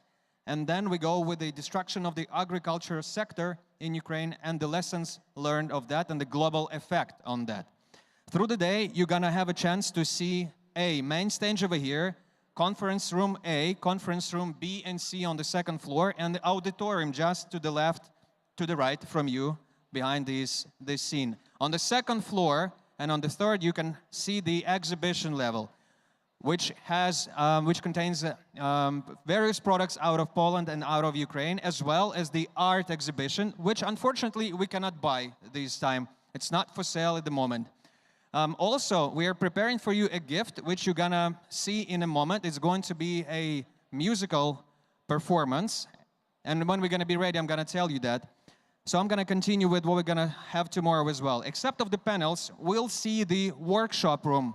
And we're gonna have a workshop on logistics of transporting aid and goods to Ukraine. This is one of the key topics that is discussed here and behind the closed doors. Also, what I want to say, this is a place of collaboration. 37 mayors are here. Also, while I was watching the movie in the auditorium just an hour ago about the war in Ukraine, which name is the Freedom on Fire, I met a few beautiful ladies from Washington, D.C. They're representing one of many American foundations that are helping Ukraine. So mayors and others, please collaborate. There's plenty of Polish, American, European, and other foundations that are ready to help. And this is a place of collaboration to us. On the day 3, tomorrow we have an evening gala, which starts at 17:30, if I'm not mistaken, and is followed by a concert of Kalush Orchestra, which starts at 19:00, 7 p.m. So those of you who want to experience a little bit of joy in the dark times, please remain until 7 p.m.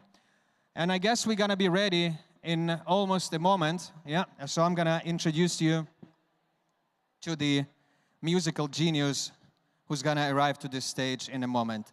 So for you to explore how we feel now, I'd like to introduce to the stage, with your applause of course, Yulia Romaniuk, who's gonna perform something for you in a moment. Please welcome her with the applause. Please, round of applause for Yulia Romaniuk. I know the stage is being set up now, but we're gonna be on time with that. Pani Yulia, please welcome to the stage.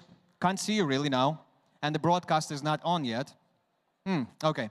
Also, G2 Arena, thank you so much for hosting us. We know how hard is that to arrange a concert, an event like this in a short time. And again, thank you to our partners and patrons, all of the ministers from Poland and all of the ministries from Ukraine, as well as the Council of Europe. Okay, I'm done with my time now. And Yulia is not here yet, so I'm just gonna buy time. Oh, she's here, perfect, okay, perfect.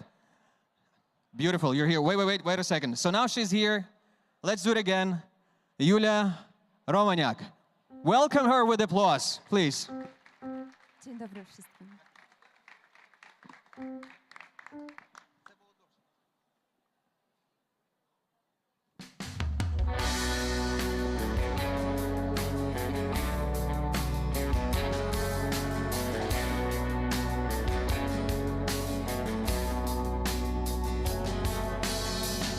Wróciła jest ta panna, brwi burzanu, lasów rzęsy.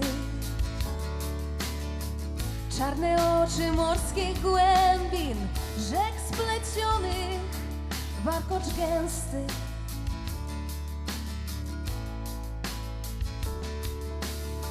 Zmysły chłopców rozpalała, co mieszkali po sąsiedzku. Lecz żadnego z nich nie chciała, to się skradli po zdradzie.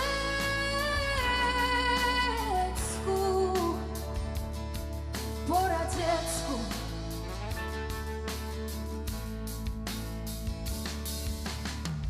A na imię tej dziewczynie Ukraina. A na imię tej dziewczynie Ukraina. A na imię tej dziewczynie Ukraina.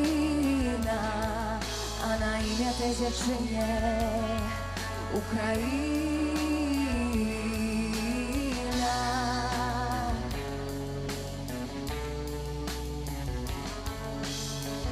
Bo ci chłopcy z okolicy straszni byli, zazdrośnicy.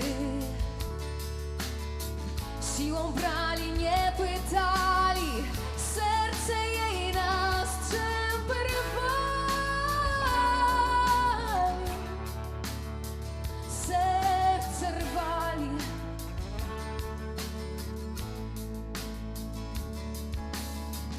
Oszalało piękne dziewczę, opęd w oczach, w dłoniach noże. Taniec śmierci zatańczyła, zmiłuj się już nad nią, Boże, nad nią, Boże. A na imię tej dziewczynie Ukraina, a na imię tej dziewczynie Ukraina, a na imię tej dziewczynie Ukraina, a na imię tej dziewczynie Ukraina.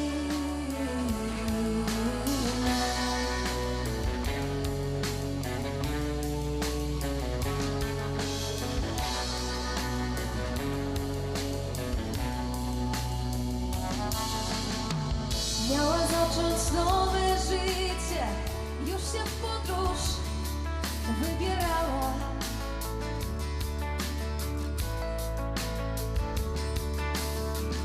Ale znowu ją dopadli ci, z którymi być nie chciała. Ona być nie chciała.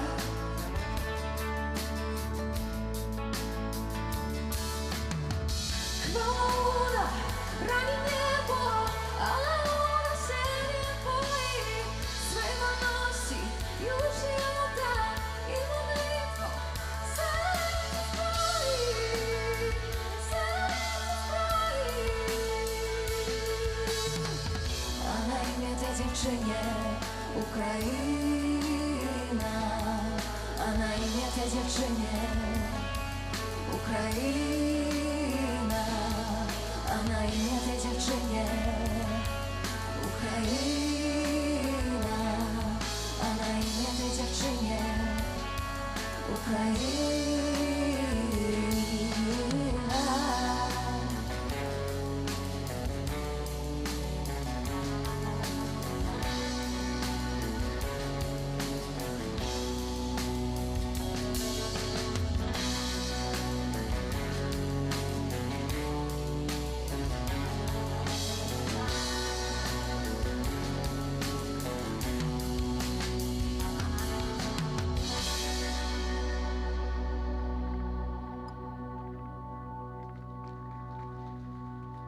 Dziękuję bardzo. Thank you, Julia. You're singing more? Ah, okay. So I'm not needed here anymore. Dziękuję bardzo. Ja chciałam tylko powiedzieć, że właśnie piosenka, która wybrzmiała przed chwilą, nie jest zwykłą piosenką, tylko jest częścią projektu charytatywnego, który jest powiązany z inicjatywą United 24 prezydenta Ukrainy i razem z polskimi muzykami znanymi chcieliśmy po prostu przede wszystkim wesprzeć Ukrainę, mój kraj, z którego pochodzę, i przekazać nasze emocje, które nam towarzyszą i towarzyszyły przez ten cały czas, i pokazać też, że jako artyści też możemy pomóc. Możemy tworzyć i możemy wspierać Ukrainę. Dziękuję.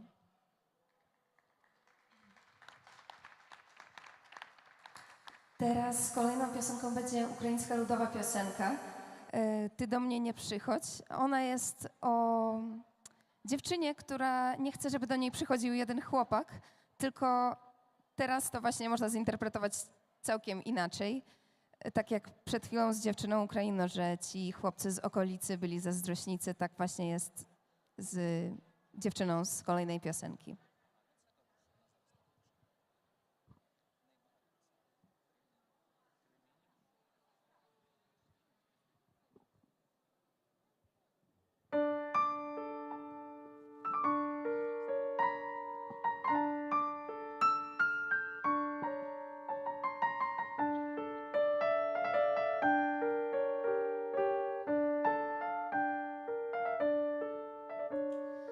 Ти до мене не ходи, куций коротенький, бо до мене ходить хлопець високий, тоненький, понад сади виноград, а у саду грушка. Вийди, ти до мене, моя щебетушка. Вийди, ти до мене, моя щебетушка.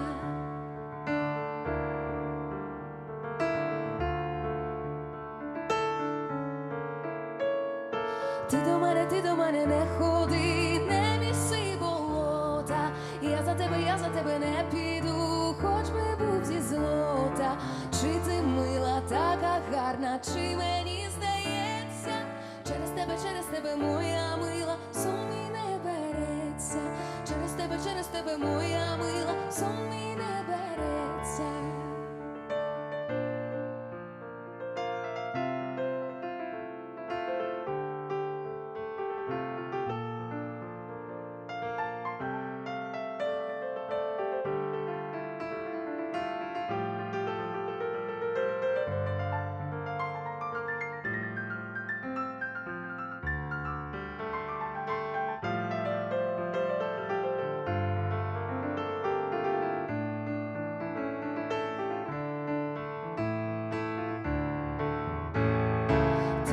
Ти до мене не ходи, не псуй собі ночі, бо я за тебе не піду, бо вися не хоче.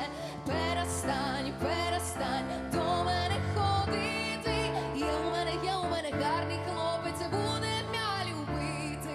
Є у мене гарний хлопець, і буде м'я любити.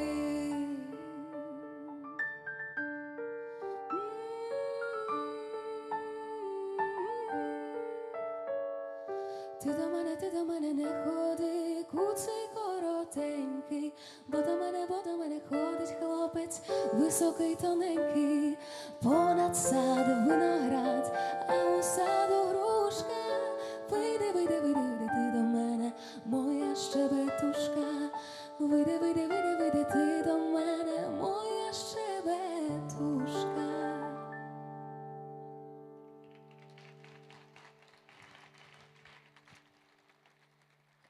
Dziękuję. Dalej jest taki dość prywatny dla mnie utwór, który napisałam też całkiem niedawno. Jest to autorska piosenka, która opowiada o tym, że co by się nie wydarzyło w naszym życiu, zawsze trzeba zachować w sobie takie dziecko, które potrafi marzyć, które wierzy w lepszą przyszłość, które zawsze ma tą nadzieję na lepszy dzień.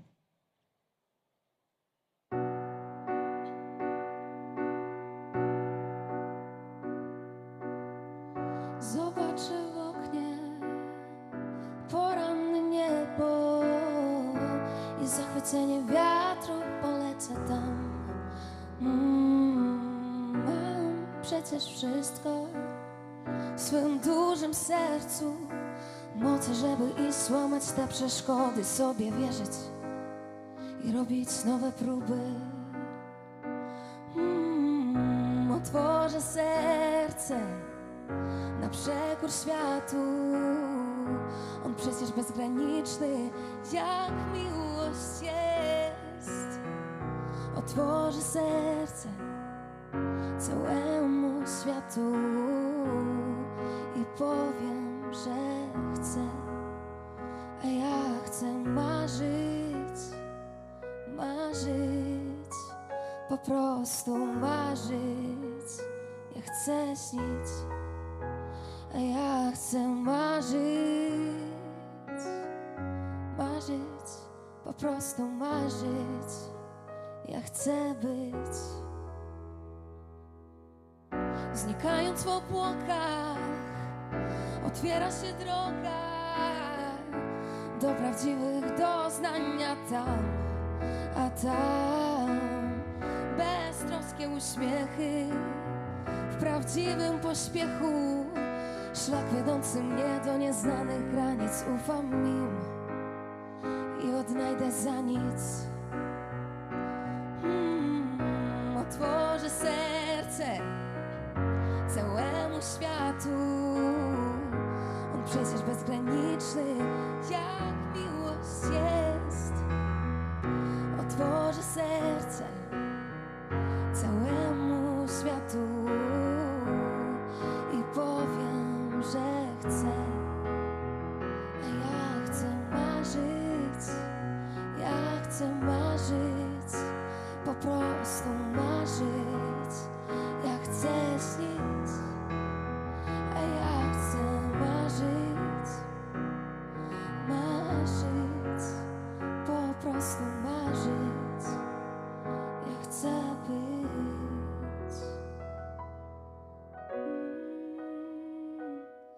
Marzyć, po prostu marzyć. I chcę śnić, a ja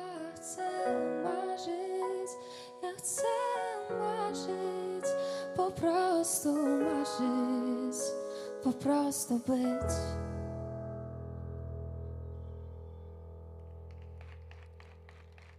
Дякую.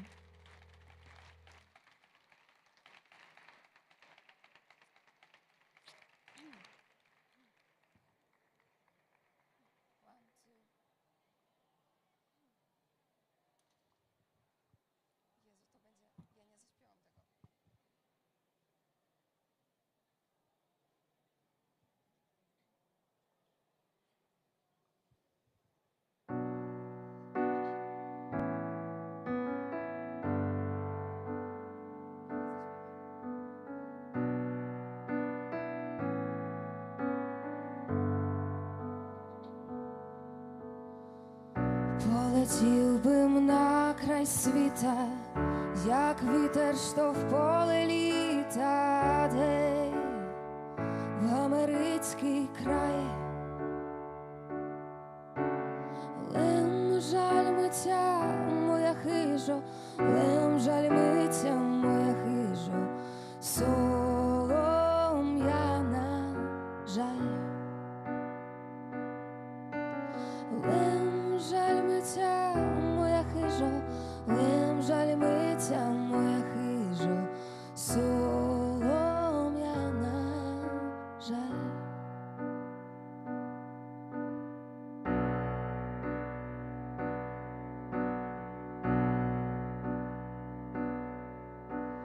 Коль в нас превелика біда, і не можна заробить хліба, гей, мушу їхать вдаль.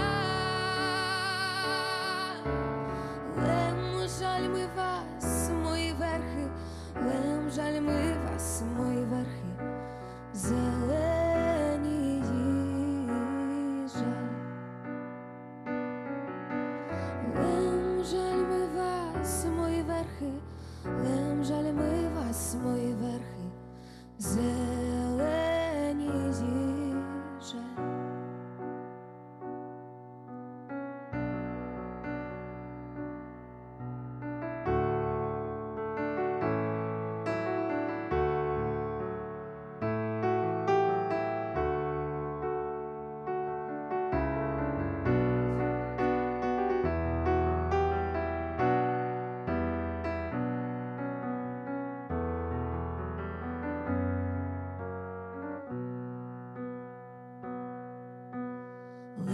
Жаль ми вас, сойки сиві, що вас плекал без три зими. Ой, ой, жаль ми вас, жаль.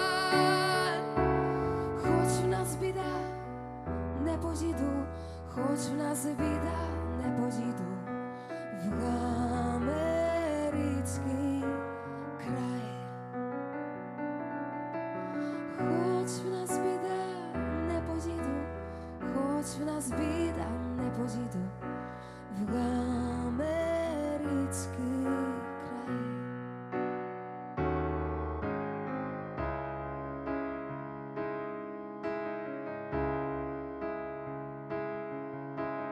Ой, жаль миття моя страно, де живуть мамичка з няню мой. Ой, жаль миття, жаль, бо і на цей бим поїхав, бо і на цей бим поїхав в америцький край. Бо і на цей бим поїхав, бо і на цей бим поїхав в америцький край.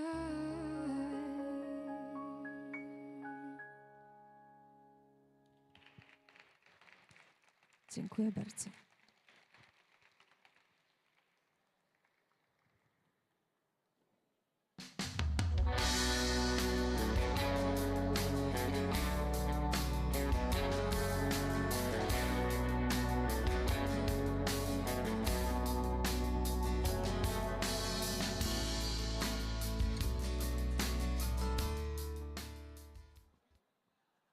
Thank you, Yulia. Let's give a round of applause for Yulia Romaniuk, please. Thank you so much for that. I know that many of you are leaving for the networking party, so this welcoming ceremony is over. Please join the networking event over there. Collaborate, partner, find those who have resources, find those who need resources. Meet together, see what you can build up. I'm gonna see you tomorrow, starting from 8:30. The doors are opening at 8:30, and then the whole day is packed with high-level panels. So please come tomorrow around 8:30. Thank you. See you tomorrow.